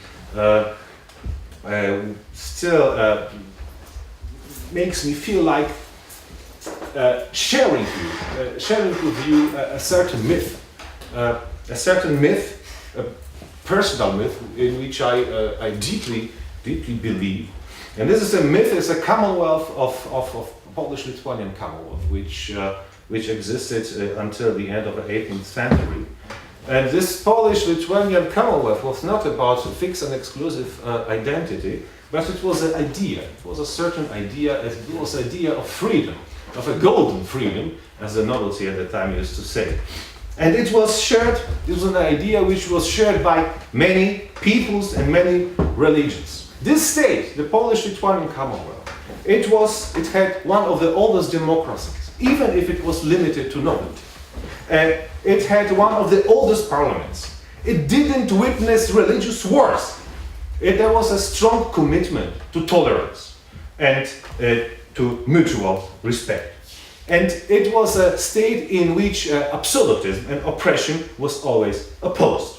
And because it was also a state which collapsed, because, as I would say, it was also ahead of its time. And if you look at today's Polish and Lithuania, I will have to recognize that after the rise of nationalism, the ethnic identity became very important. But even though we should also, Polish and Lithuanians and Belarusians and Ukrainians, be aware of our common heritage, of our common good, we must not allow to reduce our identity to Poland, to Lithuania, to Vilnius, to reduce us to the ethnic affiliation only, and to abuse it for political purposes. We are in responsibility to preserve our common heritage and our common traditions, which is a unique tradition of non-exclusive identity. And having said that, I would like to hand over to give a floor to our first speaker, Dr. Van Houten, please. Thank you very much, Thomas, for that rather generous introduction, which on one hand is great, on the other hand I inevitably won't be able to live up to that. But I'll do my best. I'm also not really talking about emotions, but we'll see, although in a way I guess you are. So, and another apology is that I don't have a book to send around, so hopefully you'll forgive me for that. Next time. So yeah, thanks for inviting me to this panel seminar. I'm very pleased to be here. It's my first time in Lithuania, and that's to some extent relevant because my first point is that I'm not an expert on Lithuania or Poland or the relations between them or ethnic relations in these states. So I won't so much talk about that, so you're going to get a broader perspective, and the aim is really to give you some sense of what how political scientists have thought about ethnic relations, and that's a big topic, so there's only a few bits and pieces of that, but particularly focusing on the political mobilization of ethnicity or ethnic identity, which I think is a slightly more neutral term than the exploitation that's in the title of my talk. So let's call it mobilization. And I want to indicate some questions and arguments that have come out of fairly recent political science research on the issues, and hopefully this is interesting to you lawyers mostly here. Now I think probably when people think about ethnic relations, ethnic conflict, particularly non-experts, probably would first think about conflicts, about civil wars, about tensions, about problems. And we do indeed regularly see that in the media. I mean, problems and conflicts always are more likely to make the media than things that are going well and peacefully. But so we can think of terrible cases such as Rwanda in Africa, maybe Syria now, where there is actually quite an important ethnic dimension to the conflict that's going on there. Or a bit more closer to home, so to speak, or closer to here. The war in Yugoslavia in the early 90s, the first half of the 1990s, the conflict in the Caucasus, the various conflicts in the Caucasus, in fact. So that is of course also what got a lot of political scientists interested in these issues, but the research quickly shows, and I'm sure historians would fully agree with that these conflicts, although the ones that I mentioned are real and are very tragic, are only one aspect of the way ethnic relations and ethnic politics plays out. And I want to give you some sense of this in this presentation, and do this through a discussion of what seem to me to be fairly common perceptions, not necessarily by the experts, but by out there about ethnic politics and the consequence of ethnic politics, and show that these are, at least in part, based on misconceptions, and that the picture is a lot more nuanced and complicated.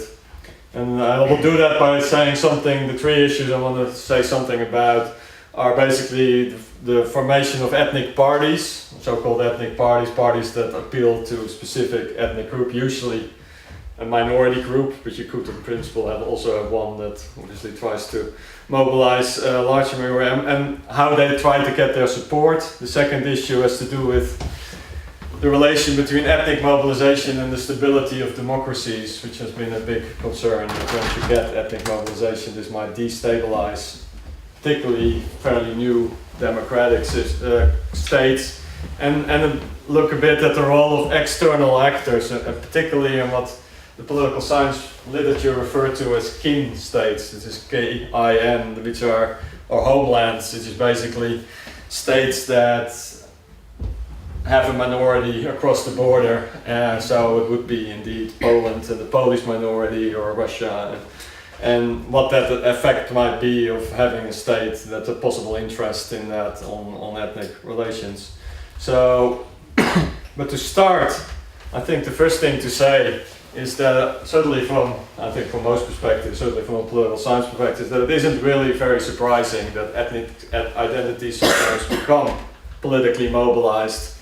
I think political scientists think about it, it is one of the possible identities, and even ethnic identity, as we already heard earlier, are not fixed by any means, so there is fluidity there. But if you look more broadly in terms of what becomes the basis on which people politically identify with particular programs or parties, you can also think of class identities, other identities, and ethnic identity is one aspect of that, and it can become politically salient, particularly if certain interests are tied to these identities, or more importantly, if it's possible to frame the situation in such a way that it seems like particular interests are tied to a particular ethnic identity. And it can of course be most directly be language rights, minority rights that Thomas was mentioned, but also things like economic well-being. For example, if there's a perception that there is socioeconomic discrimination of some kind against certain groups, or if you have a territory, a part of a country where it's mostly populated by one ethnic group, and they feel that its economy is being held back, being constrained by state policies, and to give you some, and you can certainly see some of these scenarios playing out in Western Europe, which is the area that I've looked mostly at in my research, where you have things like socioeconomic discrimination played a role in the conflict in Northern Ireland, for example, and was an important dimension of that. In Scotland, another one in the country that I'm not from, but where I do live in the UK, in the 1970s they discovered oil in the North Sea, and that gave quite a boost to Scottish nationalism, which is very much on the agenda now. As you may know, I'm happy to talk about that in question and answer if you want. And economic issues are also important in Spain, with Catalonia and the Basque Country, and the economic crisis now is one of the reasons that this is becoming more prominent again. And you do indeed see political mobilizations of ethnic identity in many countries. I mean, in Eastern Europe, ones that have been studied quite widely are Hungarian minorities, for example, in various countries, but there are also Russian minorities, of course, the Polish minority here. You have the Turkish minority in Bulgaria that also has seen some political mobilization. But the other point about that is that there's nothing inevitable about the mobilization of ethnic identities, and indeed many ethnic groups or possible ethnic groups, possible ethnic identities don't become mobilized at all. And it is of course an interesting question what explains why it is that it sometimes happens and sometimes not. This is not so much the focus of my presentation, but you can think of course about cultural differences that can be mobilized, or that can be framed like different languages. You can refer to as kind of the raw material that politicians and parties can build a certain political platform on is important, as are, as I said, economic issues, as are more down-to-earth issues as political leadership and political organization and how effective that can be. And indeed also institutional arrangements in a country like federal type systems, other institutional design issues also play a role in trying to get some sense of why it is that certain identities become identified. But as I say, this is not the primary focus. Instead, I want to say a few words more about basically situations where there is political mobilization of ethnic identities, and particularly in the context of democratic political systems, just to narrow it down slightly. It's broad enough as it is, this talk. And as I say, I want to discuss three what I think are fairly common general perceptions about the nature and implications of ethnic mobilization or the mobilization of ethnic identities. And the first is basically, I think, a perception is that when you have ethnic minorities that become politically mobilized, you get so-called ethnic parties that only appeal to their own group. And indeed, you then get segments of the population that will only support, only vote for parties that are somehow representing their own ethnic group. And there are certainly examples of that. Now, I don't know enough about the Polish party here in Lithuania, whether that's the case or not. The raw percentages suggest that it might be the case, but you see it also with some parties in Basque Country and Catalonia, for example.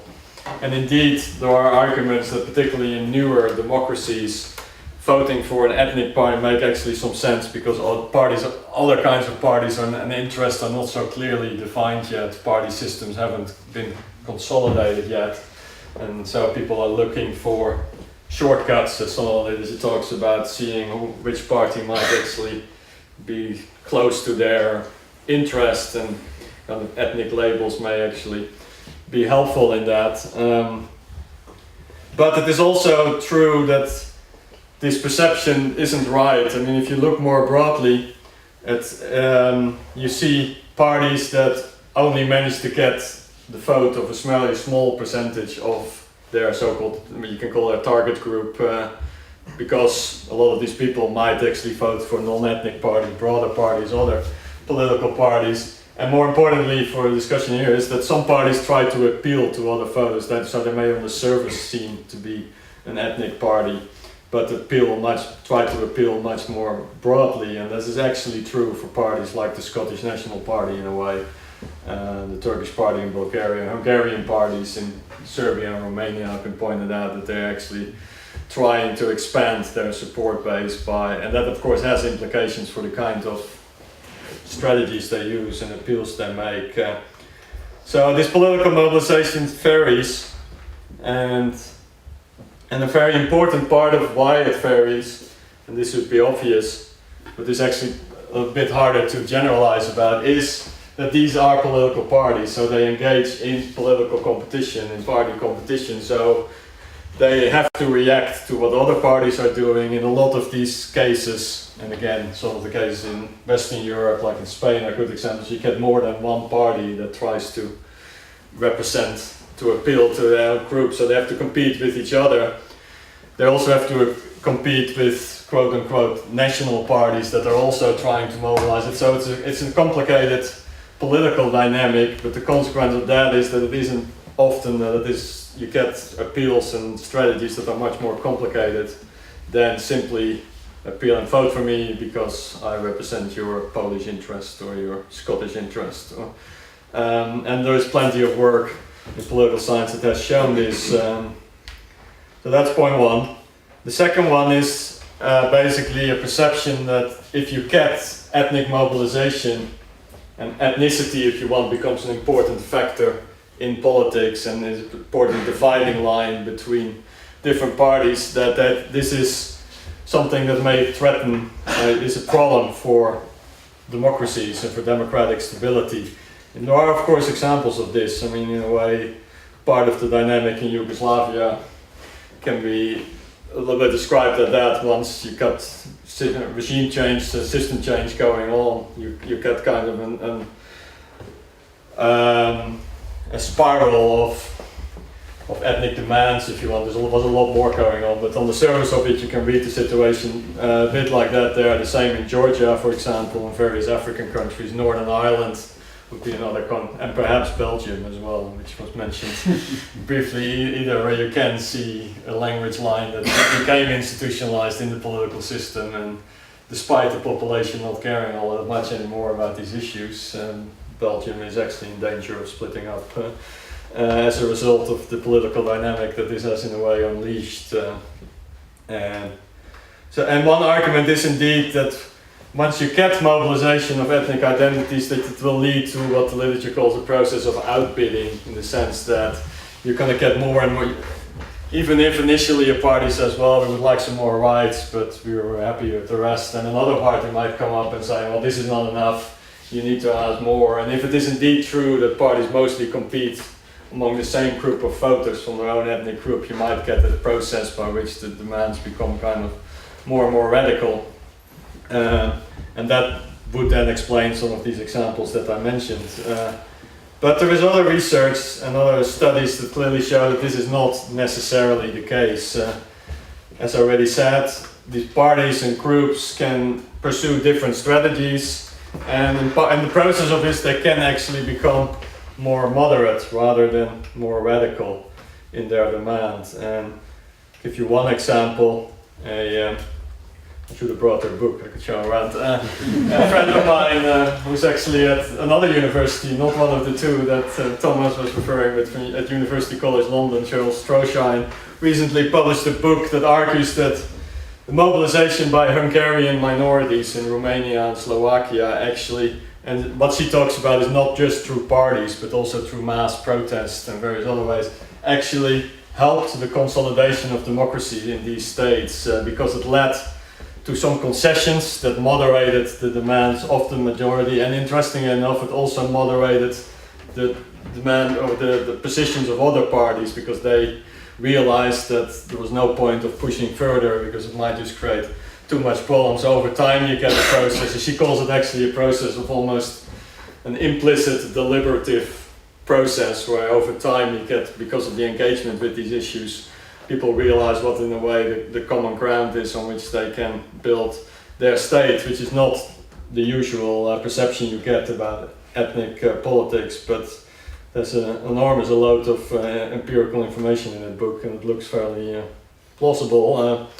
And I would even argue, but this might be more for the discussion, that this mobilization you see in Scotland or in Catalonia and demands for independence, and in and of itself isn't undermining democratic stability in these countries, but that might be something that I'm happy to elaborate on later. So you get again a mixed picture, and basically it is not to say that political scientists would deny that it sometimes can spiral into conflict, but their argument usually is it's not because of the mobilization of ethnicity as such, it's because other factors contribute to that situation.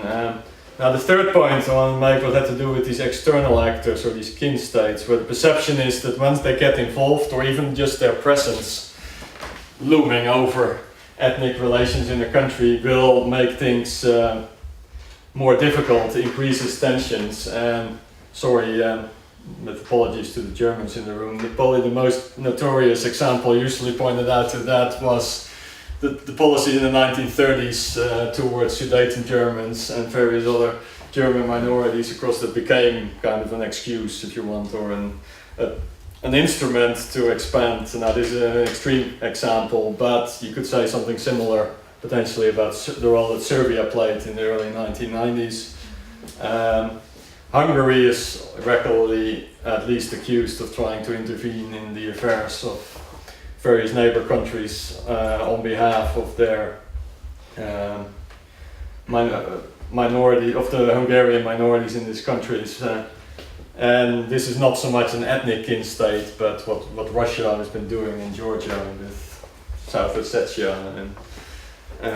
and such is also an example of where they can get involved and can not so much create perhaps, but certainly create or exacerbate the issues. But again, the story is more complicated if you look at it more closely. In an article that I wrote longer than I care to remember, to be honest, I argued that in certain cases these kin states can actually improve ethnic relations, because if there is a possibility that they might become involved, but they don't actually interfere too much, it might actually help to stabilize ethnic relations and to have states make compromises to their minorities, because they might anticipate that if they don't do so, then this might create problems, and that in the longer term is not necessarily a bad thing. And actually some of the examples I used were actually the role that Russia in the 90s played with Russian minorities in Estonia and Ukraine, Crimea and such, but again, I'm happy to defend that.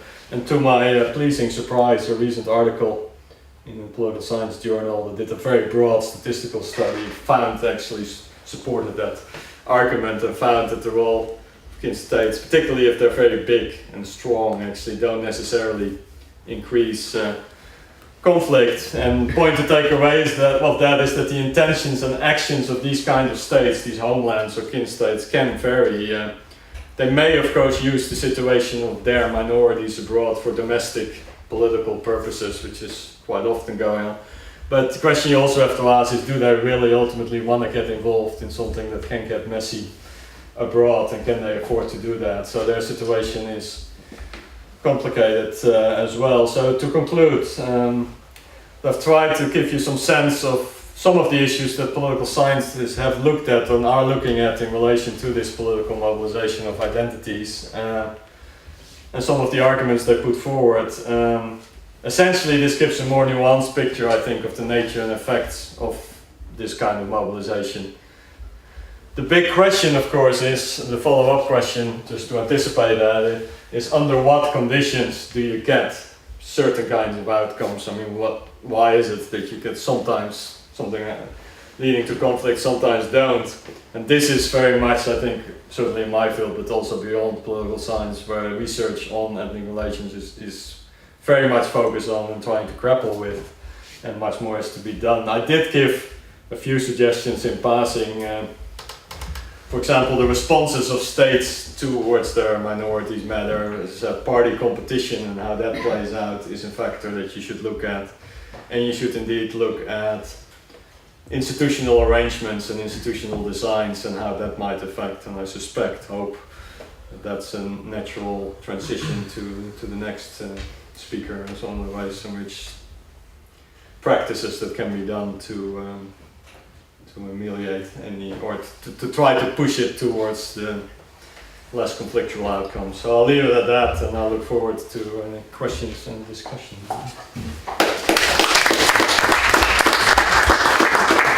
Thank you very much, Pieter, for giving us valuable insights into the processes of ethno-mobilization. And now I'd like to give the floor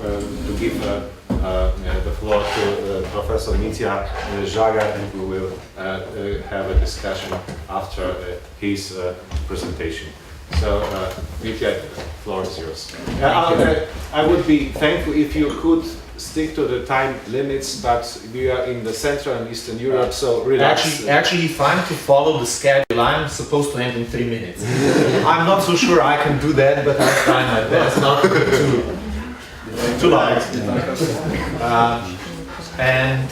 Actually, I will use what I prepared before as a kind of the basis, but I'd rather respond to a few issues that have already been raised, because I think that will make the discussion and also the whole enterprise more valuable and more practical, and hopefully also more interesting to the public. I would also like to point out that I'm not an expert on Polish-Lithuanian relationship, and particularly not on the development of ethnicities and identities in this part of the world.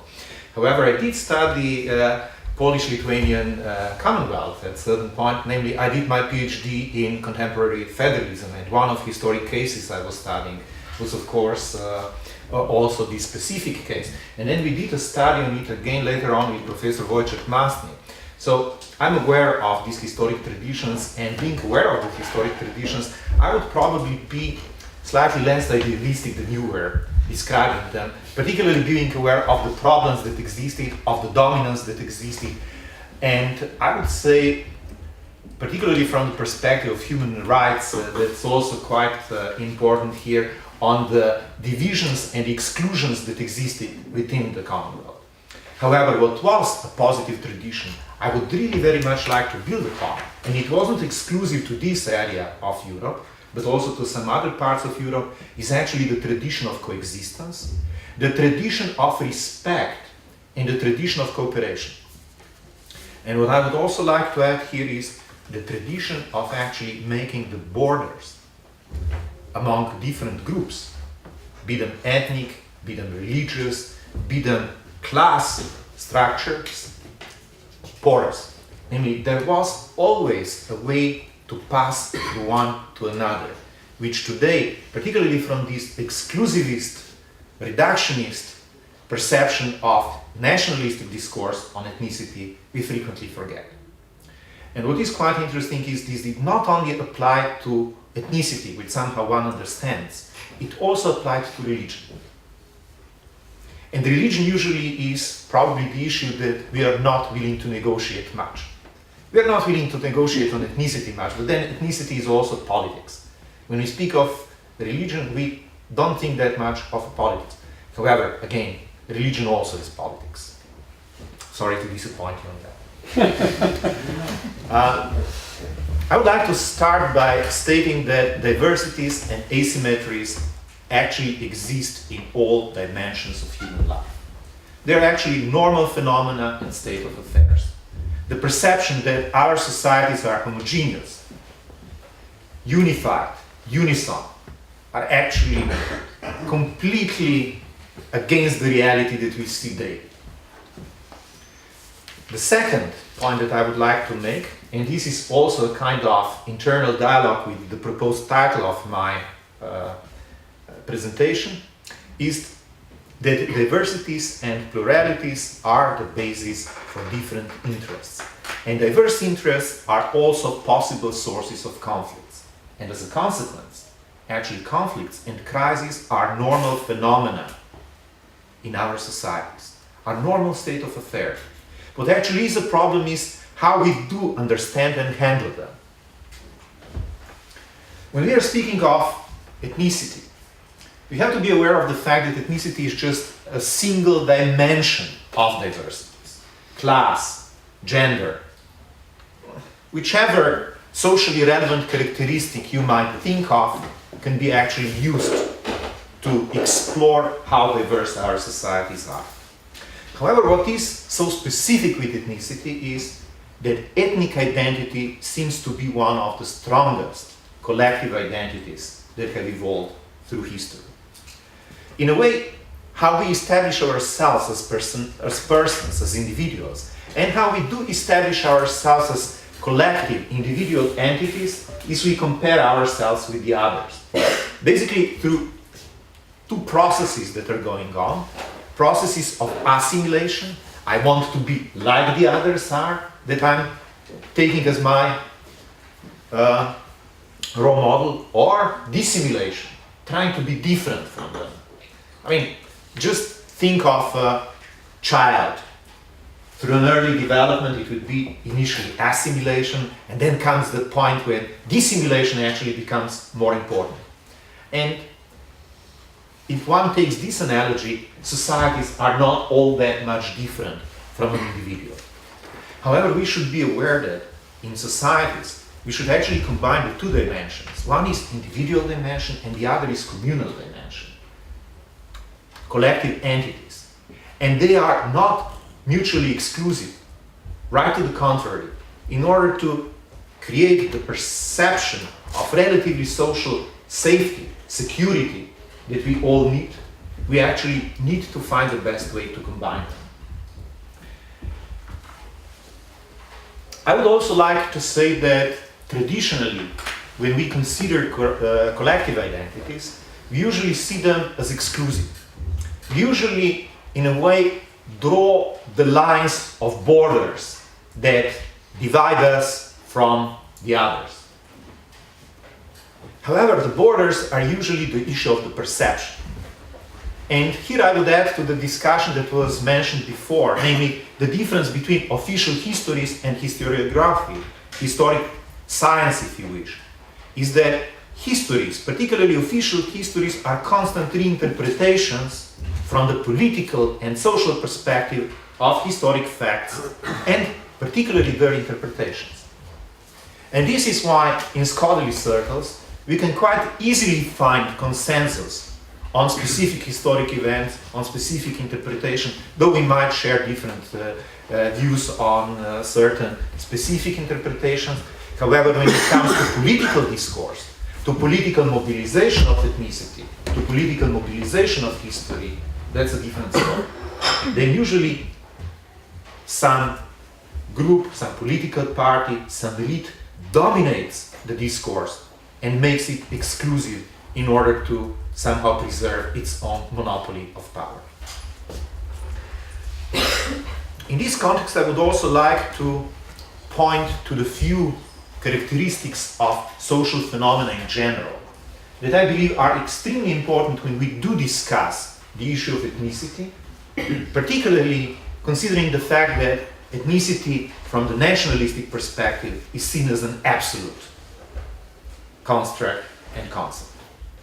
Namely, all social phenomena, including ethnicity, crisis, conflict, democracy, whichever one you want to think, is actually a process.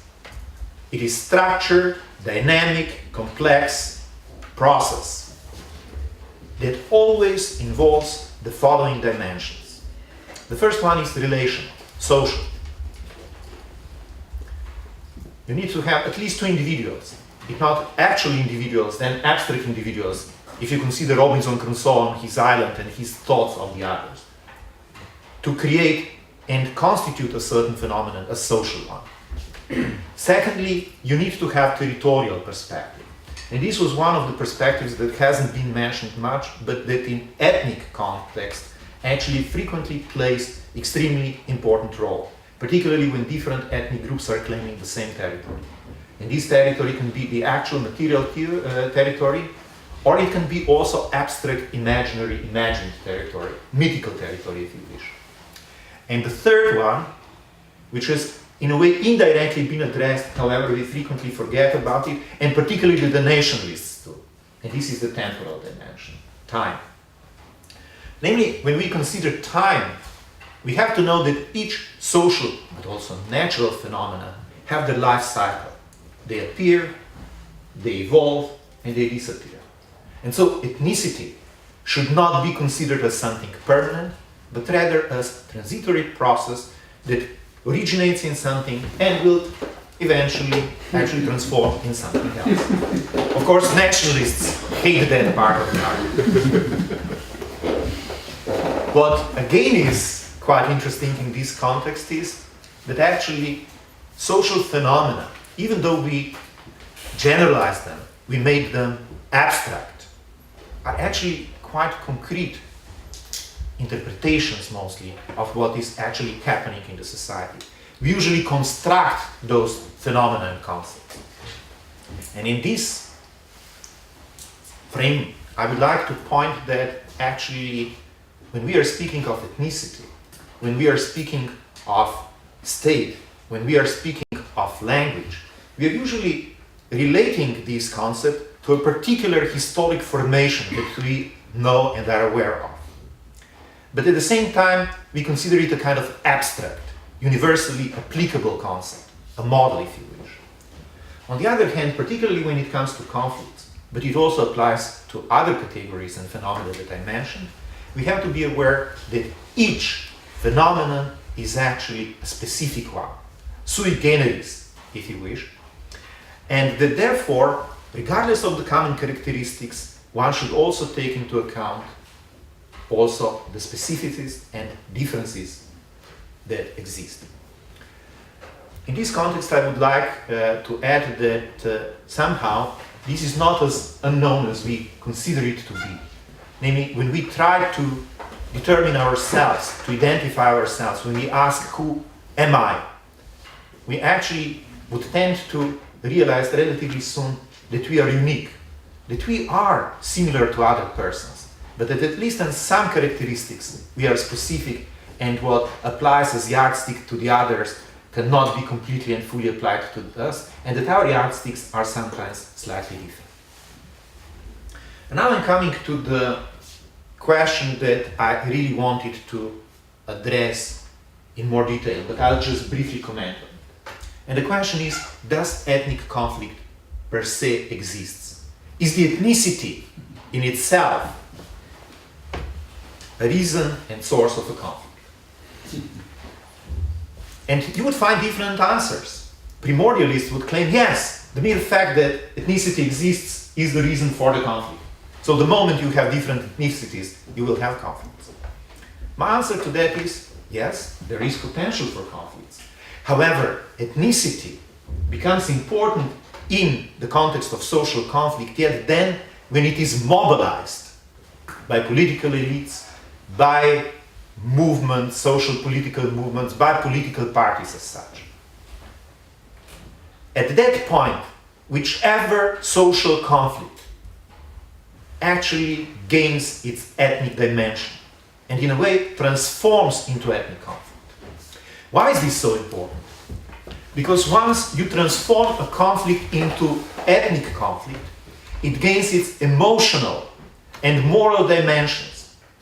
And you can no longer manage and handle it just rationally, without considering those other dimensions. So is there ethnic conflict per se? My answer to that question would be actually not. However, once we determine a certain conflict as an ethnic one, then it definitely should be treated as such, or otherwise we don't stand much chances in actually managing and resolving it.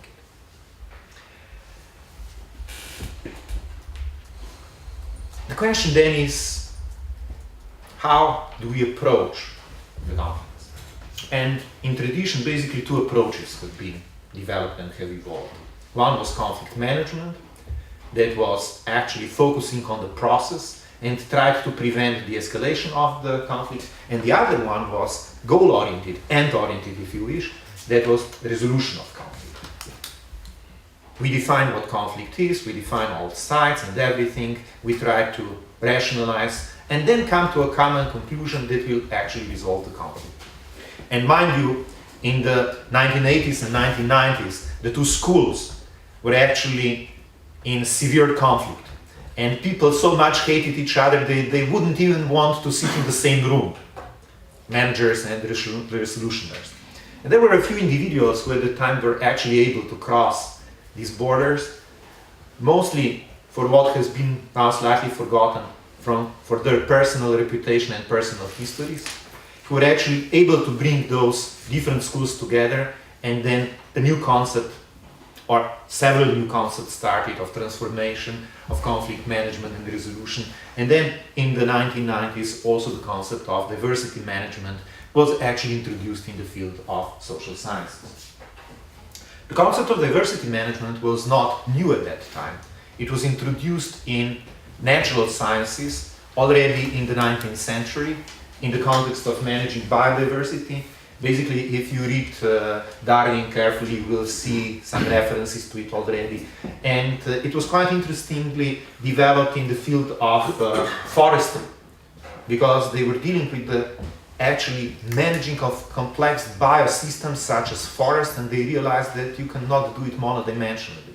You necessarily have to take into account not only trees that are growing there, but also other plants and all the animals, because they all together create a biotop that contributes to the health of the forest, and that increases in turn the production of the wood, which was the main intention they had. When this concept was actually translated into social sciences, and particularly put in ethnic context, and the Balkan situations and some other situations actually contributed to that, basically the following characteristics were raised and stressed as key ingredients of diversity management. And mind you, initially, actually the scholars doing that were actually speaking of managing diversities. However, then some bureaucrats at the Commission, European Commission at the time, somewhere found the term diversity management, probably in economy, and they just kind of used it because they thought it sounded nicely. And when the term was once introduced, it was better to simply stick to it than to try to introduce another one that wouldn't be so broadly known and accepted. So, what were these main ingredients? And again, mind you, diversity management, again, is a broad process that should combine all the levels, from the local to the global, and all perspectives from short term to long term. It should be a kind of combined strategy that actually considers not only current developments, but also considers past developments and predicts some possible future developments. And the main contents would be recognition of the existence of pluralism and diversity, and this means of all relevant social dimensions that exist in a society and that might be plural and diverse. Recognition that conflicts deriving from different interests are normal phenomena and should therefore be handled as such, and we all are basically raised and educated that conflicts are something deviant, that we should be afraid of.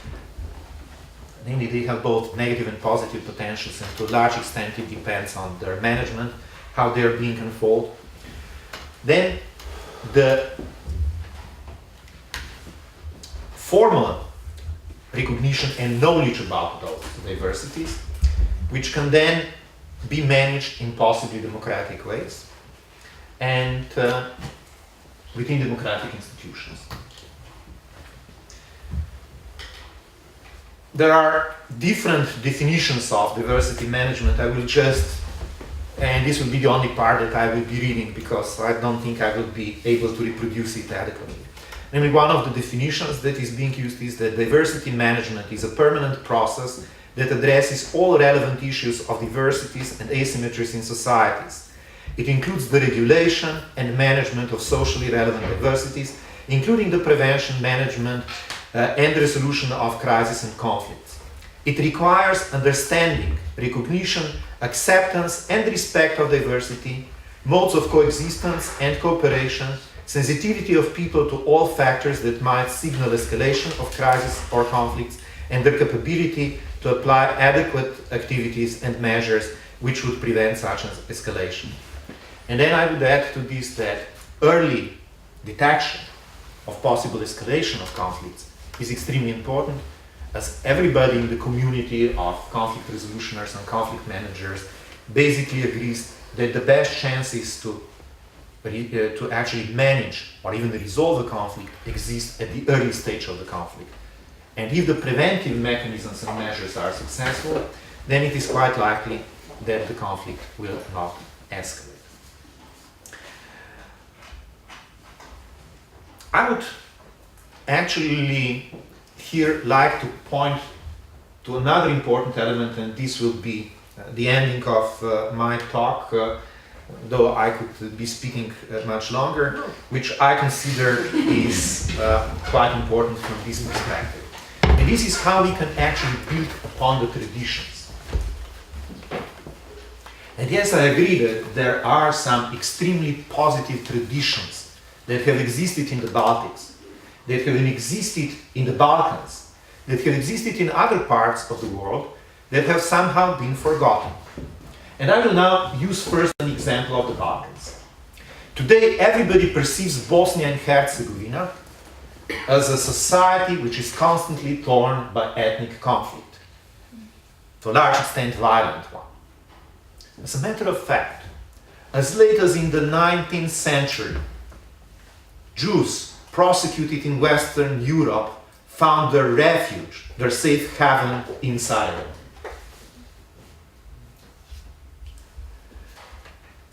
And not only from southern parts of Western Europe, also some of the problems that occurred somewhere in the north were reflected there, and also these Jewish communities. Mostly they were Sephardic Jews, however, also from the north, some of them fled there. And you see, a society that traditionally was extremely tolerant, it wasn't very democratic, it wasn't always very inclusive, but it was rather tolerant, is now perceived as being one of the most exclusive and torn by ethnic conflict. And mind you, even after ethnic conflict during World War II in this territory, relations in Bosnia and Herzegovina were actually built upon the perception of certain unity. And if there is a certain indicator that can be quite telling, was the fact that the highest share of inter-ethnic marriages actually existed in Bosnia and Herzegovina, everywhere in the world. So after conflict during World War II, still such a development was possible. However, what happened, and here I would like to just refer to what was mentioned earlier by Pieter, namely ethnicity in its exclusive, mobilizing sense was used as a political mobilizer in this environment in the lack of other political infrastructure and ideologies that existed there, and was used to divide rather than to unite as it has been tried in the past. So what I would like to say was that in different parts of the world, actually different patterns of coexistence and cooperation have developed. Not always democratic, not always friendly to individuals, not always friendly to all communities. However, they managed to preserve a relatively stable environment within which compromise was possible, within which contacts and cooperations were possible. And this was extremely important. And quite frequently with the introduction of nation state, and here I will end, that was basically perceived as single nation state. And this is, I believe, the original problem that we need to address. Those mechanisms, those traditions were actually forgotten. Why they were forgotten? Because they were extremely dangerous to exclusivist concept of nation state. They provided for inclusion. They provided for transition of borders. And this from the perspective of nationalistic ideologies that kind of built the concept of single nation state was unacceptable. Because then homogeneity, then national unity, then national interests as they were defined by nationalists were no longer undisputed facts and goals to which everybody should be contributing, but become a way of imposed concept that is basically being used to somehow exclude the others from my own monopoly of power. Of course, I'm a realist, and being a lawyer, I'm totally aware of the fact that we cannot do away with nation states. However, what we can do as scholars is basically that we should start discussing also some failures and some problems that nation states are actually creating. And particularly when it comes to ethnic relations, nation states might be to a certain extent, if they are following civic dimensions, part of the solution. However, as long as every nation state I know in the world is still predominantly ethnic state, they are more a part of a problem and creator of a problem than they are a part of a solution. And here I will stop.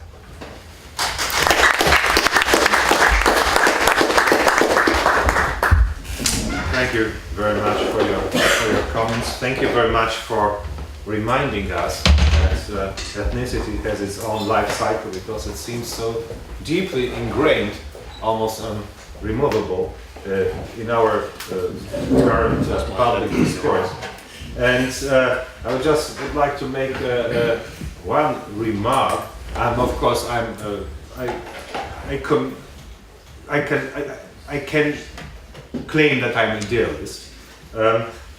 That's the fact.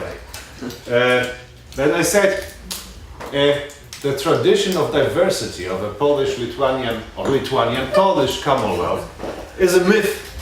Is a myth in which I want to believe, and in fact, in which I do believe. And I think it's a much nicer myth to believe than a myth of a homogeneous society, which, as you rightly pointed out, cannot exist. That will be my very brief remark. I have one question, but perhaps I would like to ask you to ask your questions now. Please, the floor is yours. Our experts are yours.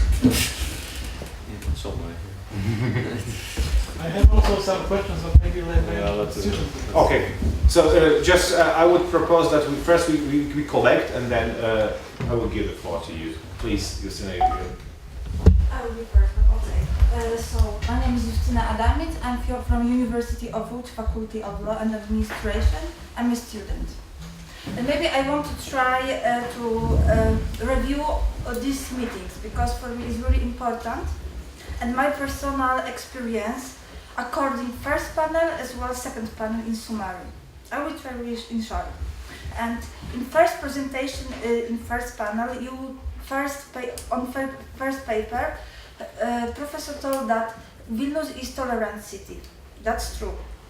It's still tolerant. And secondly, you also told that there was during the history division between religious conflict, that Orthodox and Catholics. Orthodox, everyone thought that Orthodox were Russian or Belarusian.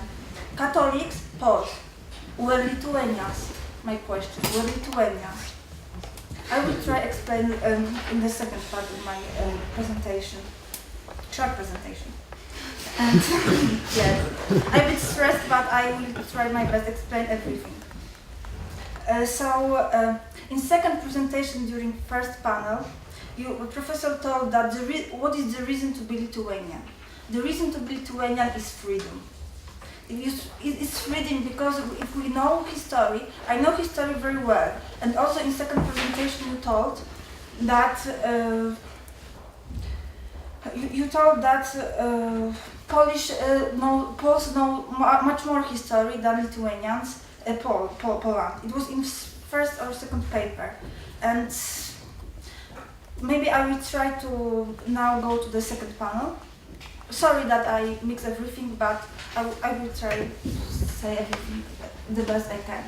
So, in summary, today's meeting and also the second panel, but for me was much more important historical review.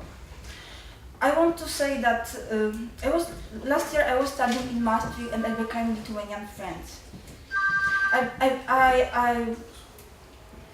We meet up on the street, and what happens? I feel really alone. And what happens? What happens when they hear that I'm Polish? They talk to me friends. Really, because they heard my accent, my Eastern European accent, and it was a from historical meeting in the heart of Europe, Maastricht, because as we know, Maastricht is the heart of European Union. We met on Brussels Street. We met on Brussels Street. Maybe it's symbolical meeting and also very, very good experience from student point of view on today's meeting. Now I'm stressed at this moment, so maybe I will speak better. So, and today's also is for me very important impression, because we met today because we feel that is problem, but it's not problem, really, it's history.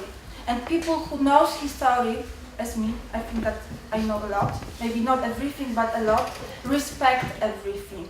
And what exactly mean Lithuanian and Polish? Mean both nations. Because during the past we were one kingdom, but with both nations. So I think that today's meetings and today's problem are just history, because we are friends, and because the issues of everything is integration, and our common history connected us, and there is no problem for my generation, student generation, but it's problem with history that no one knows everything, and older people or adults remember past, and this is problem of this conflict which exactly doesn't exist. So thanks, I know that. I have to finish.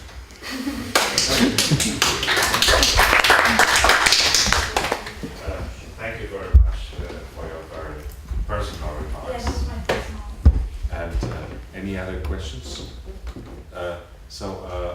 First, Mr. Evgeny, person of a complicated ethnic background. Mr. Martin, not a requirement. Very complicated ethnic background, and then Professor Zasztowt. Questions? Okay, so my name is Evgeny Akimenko. I'm a law student from Cologne. And first of all, thank you for your both presentations. They were such interesting that you had my full attention. And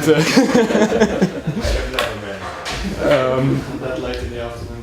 well, you described that ethnic conflicts may become radical, and well, there are such full example like Ireland, like Spain even, and on the other hand there are ethnic majorities which are in dialogue, and they are speaking about their differences.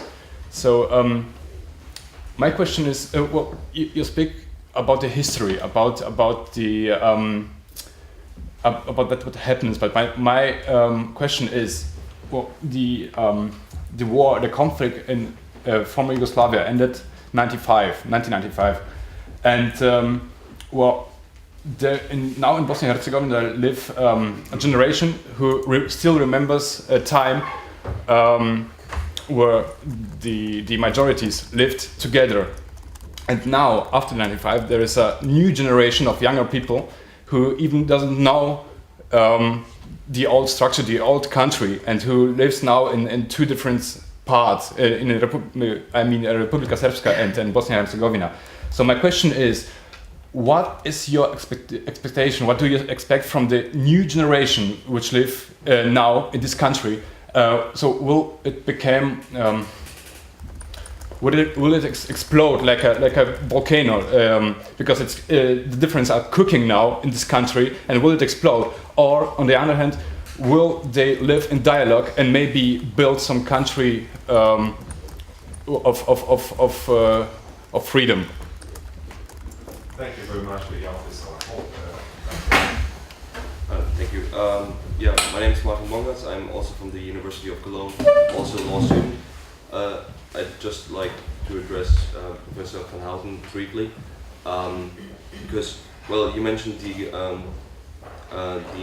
Hungarian minority in Romania, and well, I heard about the promotion of the conflict in Romania by the leading Hungarian party, and my question now would be: do you think that it's quite frequent to use ethnic conflicts to utilize them in favor just to promote own political ideas, not just and not actually as a altruistic movement to help their brothers in a foreign nation, but just to promote the inner political ideas. Yes. Thank you very much, Professor Zasztowt, Dr. Skomerska, and the gentleman in the corner. I'm from law school, from law student from Vilnius. Other way around. Professor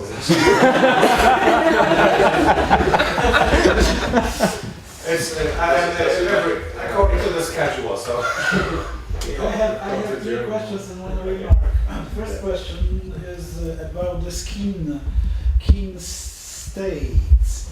The question is it possible to point out any non-kin state in Europe? This seems a very, very stupid question, but this is from the historian point of view. Non-kin state. There is no minorities of the, let's say, neighboring countries, as far as I understood this definition. So this is the first question to Professor Houten.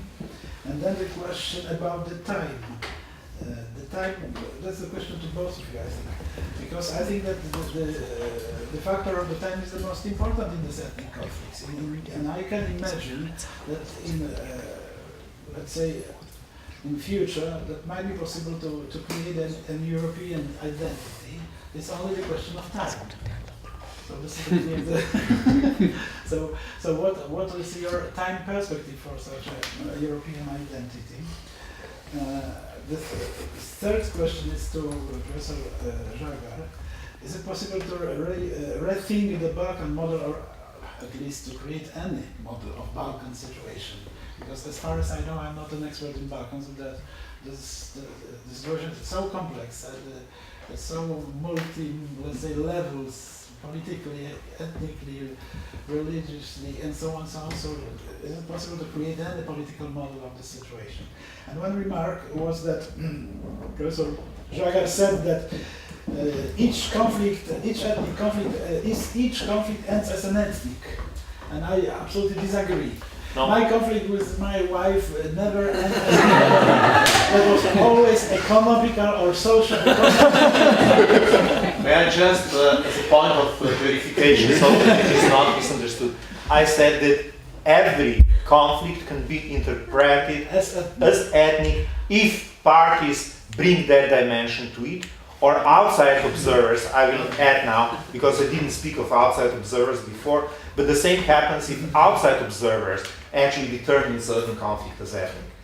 I claim that ethnic conflict per se does not exist. I claim that a conflict becomes an ethnic conflict. One ethnicity is being mobilized as a means in a conflict. That was my claim, and I apologize for this unclear presentation if it wasn't clear initially. Okay, thank you. Please, Dr. Skomerska, I would be thankful for a short question, and then it's. So I would like to refer to presentation of Professor Žagar, and I must say that I'm very impressed by this because I really like this approach to the phenomenon of ethnic conflicts as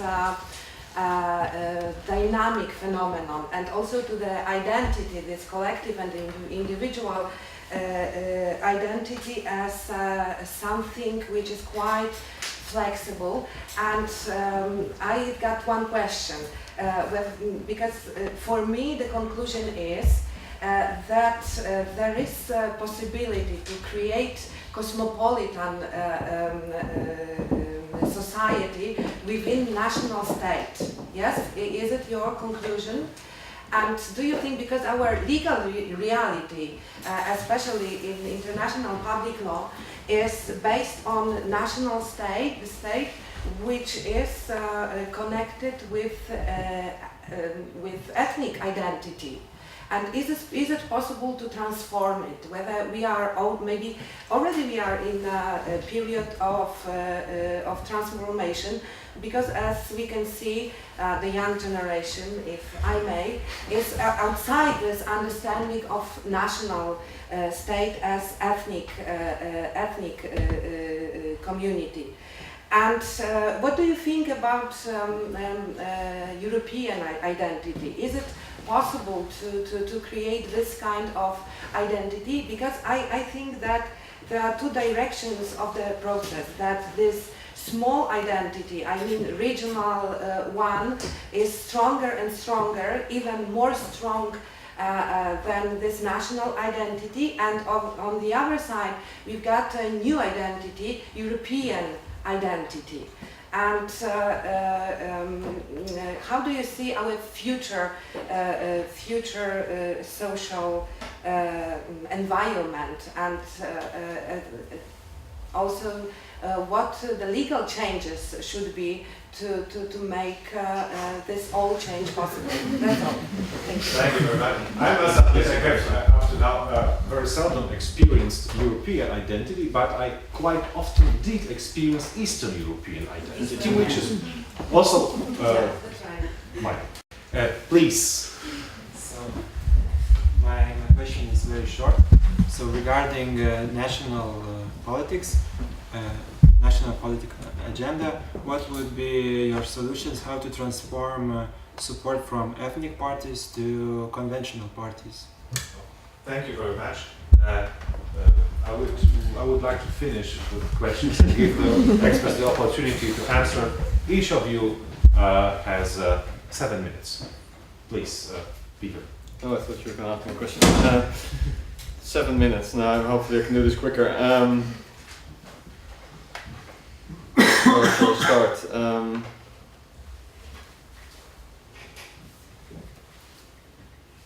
Maybe a question about the Hungarian that was triggered by the Hungarian minority in the Hungarian minority in Romania, and whether it's usual, but it might be the case that politicians or political elites promote these kind of political agendas for their own purposes. Absolutely, yes, I think is the answer.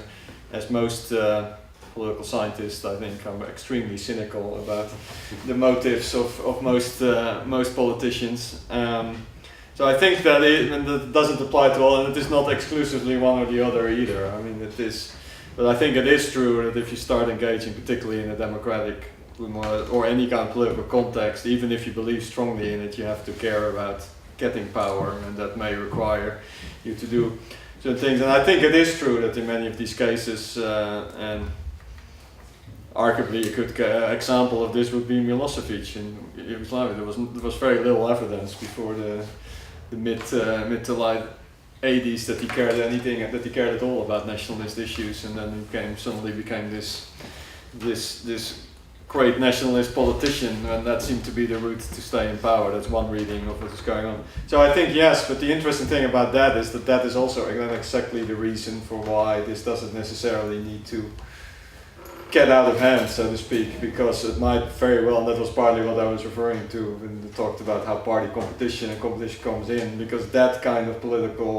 instrumental political agenda may not be the route to power, or may not work in certain cases because of competition, because it may not resonate enough with the population. So it is and that is what some of these quote unquote solutions, they're not really solutions, but attempts to do something about it by kind of reshaping kind of electoral systems and reshaping particularly institutional design issues are meant to, the idea is that changes the incentives of politicians of how they kind of mobilize, because in order to win support, and that's also potentially one answer. I'm not sure it works, but one of the answers that a lot of people will give to one of the last questions about how do you get parties to move from like being an ethnic party to a broader one. Some people would argue it is by designing your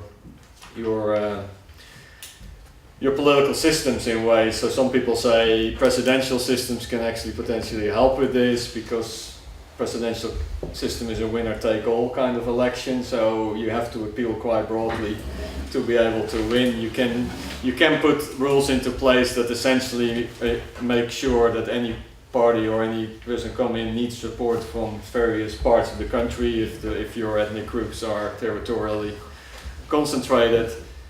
There's a big literature on that. I'm not sure it always works because these rules don't always work out as you hope that they will.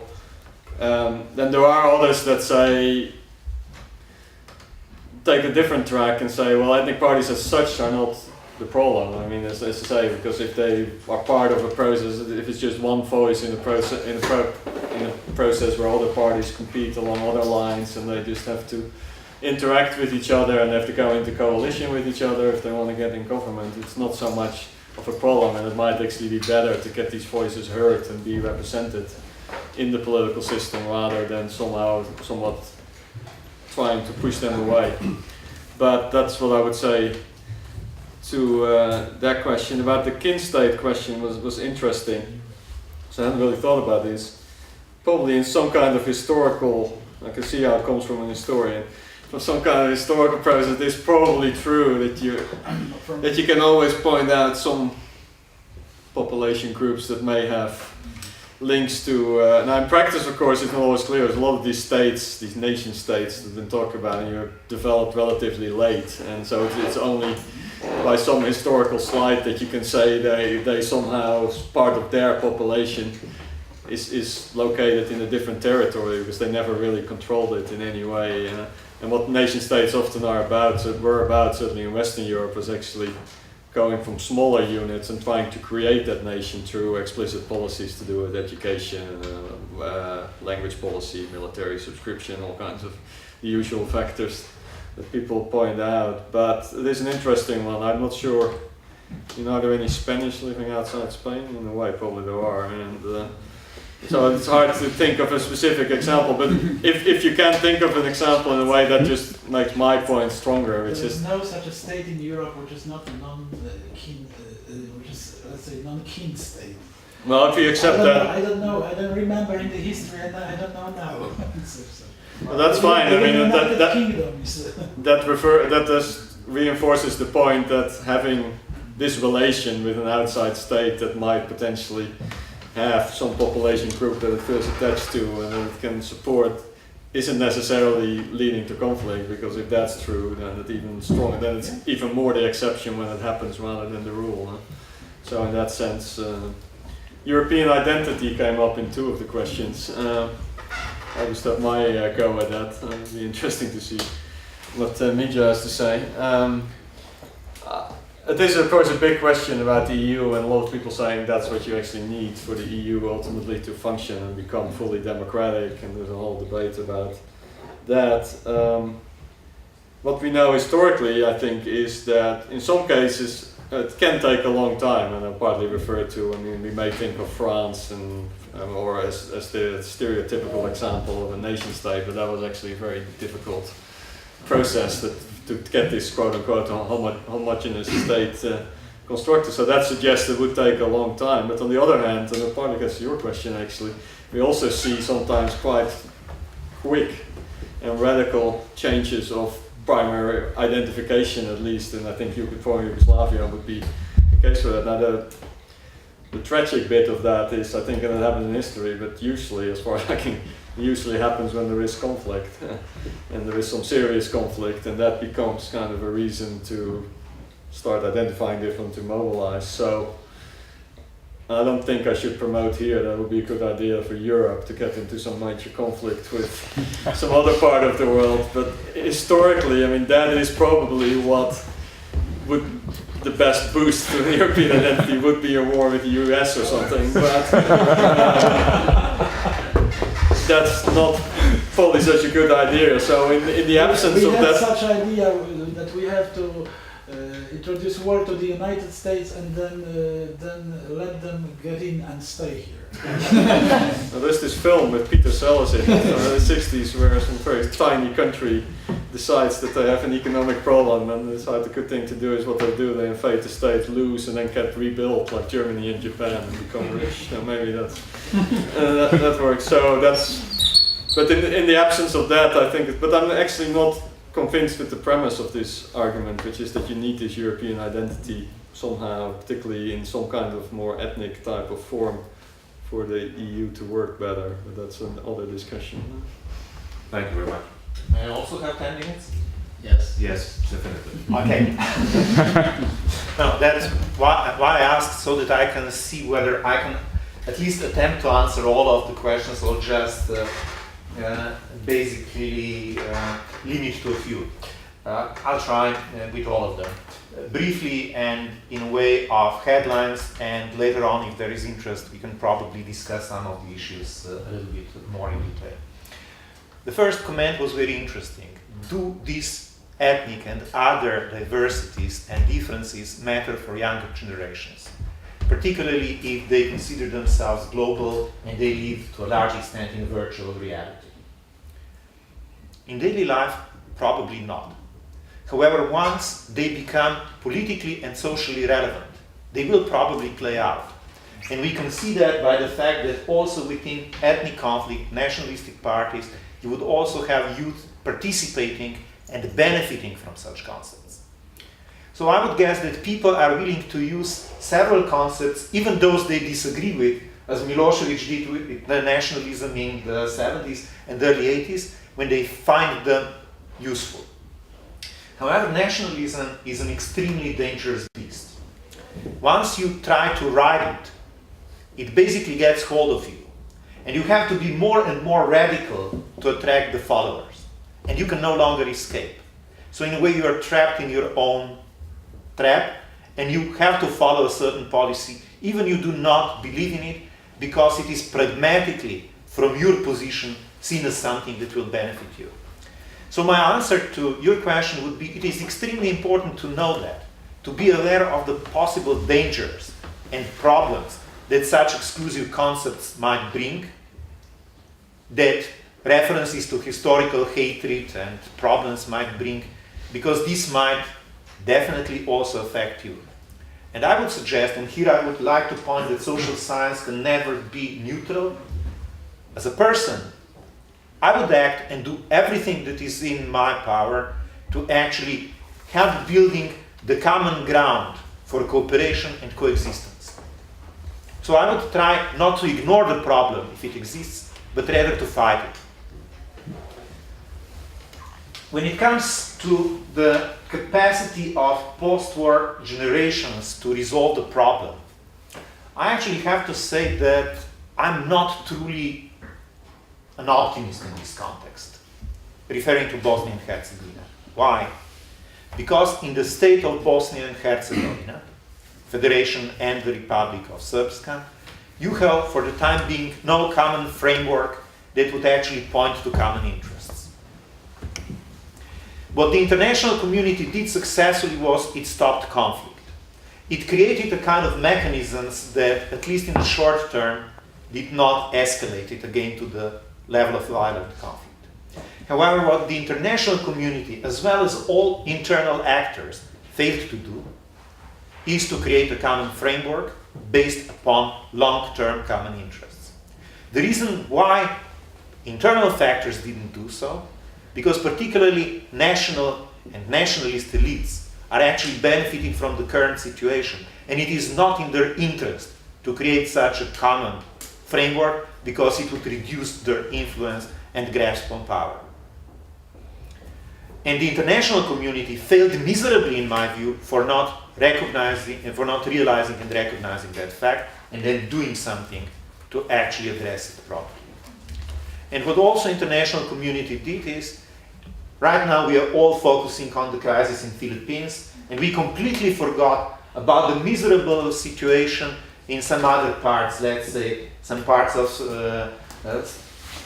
let's say Southern Sudan, let's say who now even thinks of Haiti and the problems that people have there after the earthquake. So, I mean, we are always focusing on the current issue and tend to forget everything else. And mind you, in a long term, this accumulates. And I would like to add something that might not seem necessarily related. But actually, I would like to put this in the context of the problem of exclusion of young generations and of increasing unemployment rate of the youth. And if you don't address the problems that exist, if you tend to forget those issues and try to, in a way, only address them separately, I'm afraid that losing the global picture sometimes truly is one of the biggest problems that the humanity is facing this day. We no longer see the global picture.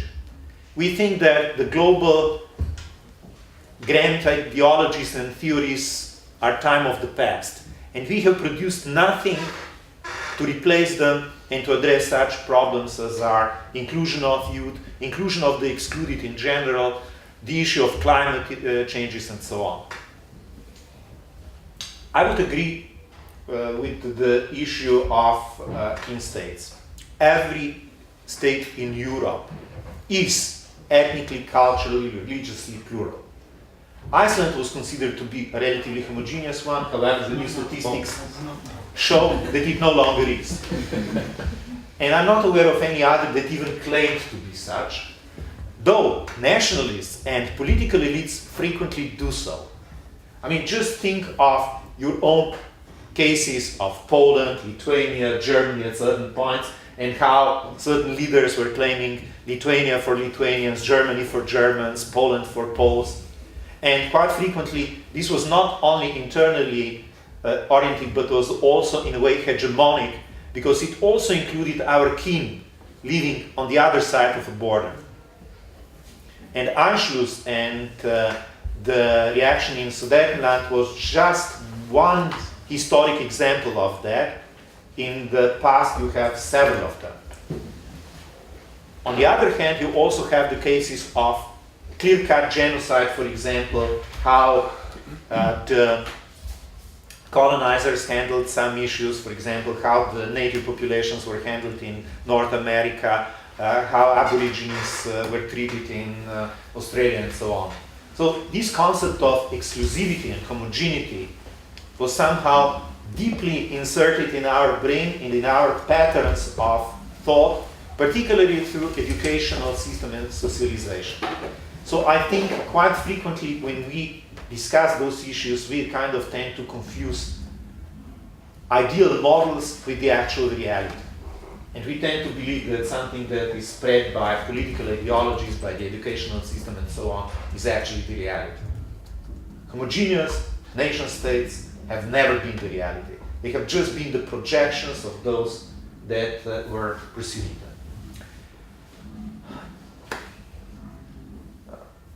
The Balkans, I'll try to do briefly at the end. Now I will. It's impossible to do it briefly. It is. Because now I would like to address the issue of European identities. And there were quite a few questions. And I would like to say that, first of all, I wouldn't want to use singular. I mean, I don't believe in a single European identity. I believe in European identities that overlap, coexist, sometimes collide and conflict, but that all together are in a way, well, let's call them, hopefully in the path of transformation into inclusive processes. Where do I see the problem now? I don't see the problem that much in further expansion of the EU, even though politically it will take some time. Where I see the main problem right now is the problem of Fortress Europe in relation to the others. Demographically speaking, Europe cannot survive at its present level of living standard without constant inflow of immigrants. And this will require quite a substantive redefinition of our perception of what European is. It means that Asians, Africans, and all the others not only have historically been part of our tradition, but are also part of our future. And we were just joking over lunch, and I said there that basically we are all just colony of Africa, because our predecessors basically expanded all over the world from Africa. But from present-day historic perspective, nobody wants to interpret historic development that way. But humankind actually originates from there. Genetically speaking, we know that we are a kind of descendants of some 1,500 individuals at some point in time. The scientists still argue whether this was 50 to 70,000 years ago or maybe 120,000 years ago. So what I would argue for would be the concept of pluralism of European identities. There are simultaneous, there are overlapping, that are compatible, that would build not only upon ethnic and cultural issues, but also on local, regional, and so on. And again, Europeans actually sense this feeling of European identity once we are placed to some other environments in the world. And then we see that probably we share more with Dutch and Polish and Italian and other co-Europeans than we do, let's say, with, WASP in America, who was there for 10 generations. And interestingly enough, what I also found quite fascinating was the fact that some of other immigrants actually joined in because they saw they are closer to this logic than they are to some other logic that exists there, and this in a kind melted identity. Now the question of the Balkans and this also relates to the issue of transformation of party support, of ethnic parties into mainstream parties. I think we are addressing the problem from the wrong perspective, posing that kind of answers. And since this is basically graduate and doctoral course, I think I could do that without, I'll try to be short. Namely, you see, we are all presuming that wonderful models and concepts and theories that we are using are the actual reality, or at least adequate reflections of reality. As a matter of fact, they are miserable, and I will deliberately use this term, approximations, rather than anything else. They don't truly reflect the reality. However, our mindset, our way of thinking is framed by them. We are trapped in those traps. Let me try to explain this in a very simple terms. Is it really relevant whether a party support goes to minority or to majority parties in a certain society? I would say no, if those parties would actually consider common good. The moment those parties act divisively and try to benefit on the expense of the others, that becomes a problem. And then the solution is not to transfer voters from minority parties to majority parties or mainstream parties, because they will still act exclusively. They still won't be considering what is actually common good, because in common good of mainstream parties, frequently minorities are seen as a problem, because they complicate the process and make it far more complex and costly. I think the costliest approach, actually in the long term, is to ignore this or to marginalize minorities and place them in the situation where they have to rebel. I mean, just imagine, what do you do with a suicide bomber? When a person is brought to that situation that one is willing to risk one's life, will the fear of persecution be a good preventive mechanism? Probably not. And what I would also like to say is the fact that we in social sciences believe we have methodologies that can basically help us research everything. When it comes to identity, when it comes to ethnicity, the mechanisms, the methodologies, the yardsticks that we have are completely inadequate to a large extent. Best we can do is we can analyze some segments and describe phenomena. We almost always fail in predicting developments. Why so? Because our models actually are built on the concept of dependent and independent variables. As a matter of fact, all variables that we are dealing with, that are much more numerous than we can even think of, are basically dependent variables. And we cannot even calculate a formula with only unknown quantities and dependent variables. So our presumption that a certain variable is an independent variable is already our reduction of the perception of the situation. We don't know better, so I'm using the same concept. What I'm saying is just don't take what is actually coming out from your computation as the reflection of the reality. It is just your interpretation, your small slice of reality that you might be able to explain to a certain extent.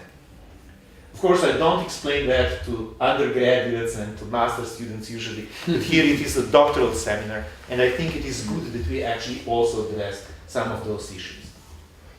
So can button be actually used as a model?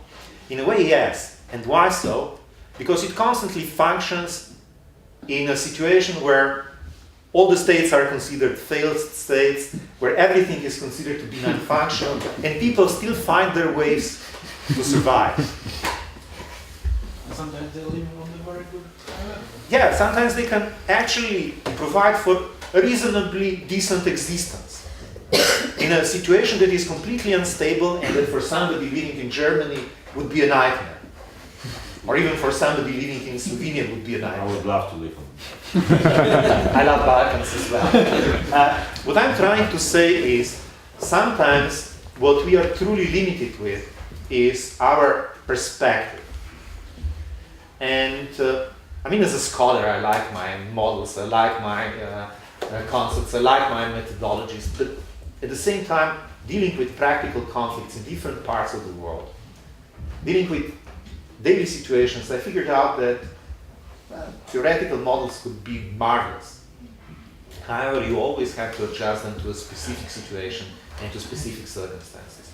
And this is also the answer to the issue how we can probably regulate, sometimes in the future, European environment so that it would be, in a way, stimulative to creation of such inclusive identities. I believe we can, when we actually open it to inflows and to new ideas that maybe we at a certain point might even fear and find frightening. However, in the future, we might find that only this is positive. If we are going to isolate Europe in the fortress Europe, I think it's a lost game already. Thank you very much. I will give 30 minutes for my concluding remarks. I will not do that, but please, just 1 minute of Thanksgiving. First of all, thank you to you all that you preferred our academic talk to the beautiful weather outside. Then I would like, and I think I can speak also on your behalf, to express my sincere thanks to our experts, to Leszek, Zasztowt, to our Bohemian Egidijus, Aleksandravičius, to Pieter van Houten and to Mitja, Žagar. We are honored that you accepted our invitation and we enjoyed your presentations very much, and I think we have also learned really a lot. I would like also to express my thanks to the Lithuanian Ministry of Culture, Lithuanian Ministry of Foreign Affairs, the University of Vilnius and the Polish House in Vilnius for supporting our event, and also for the Otto Wolff Stiftung, for the Otto Wolff Foundation, which positively decides on every application I submit. And very final remark, we were talking about ethnic identity. I would like to say one word on corporate identity. This is a tie which displays a coat of arms of the University of Cologne. And I am very proud to wear it. And I would like to ask Vaidas, do you like my tie? Yes, I do. So you can have it.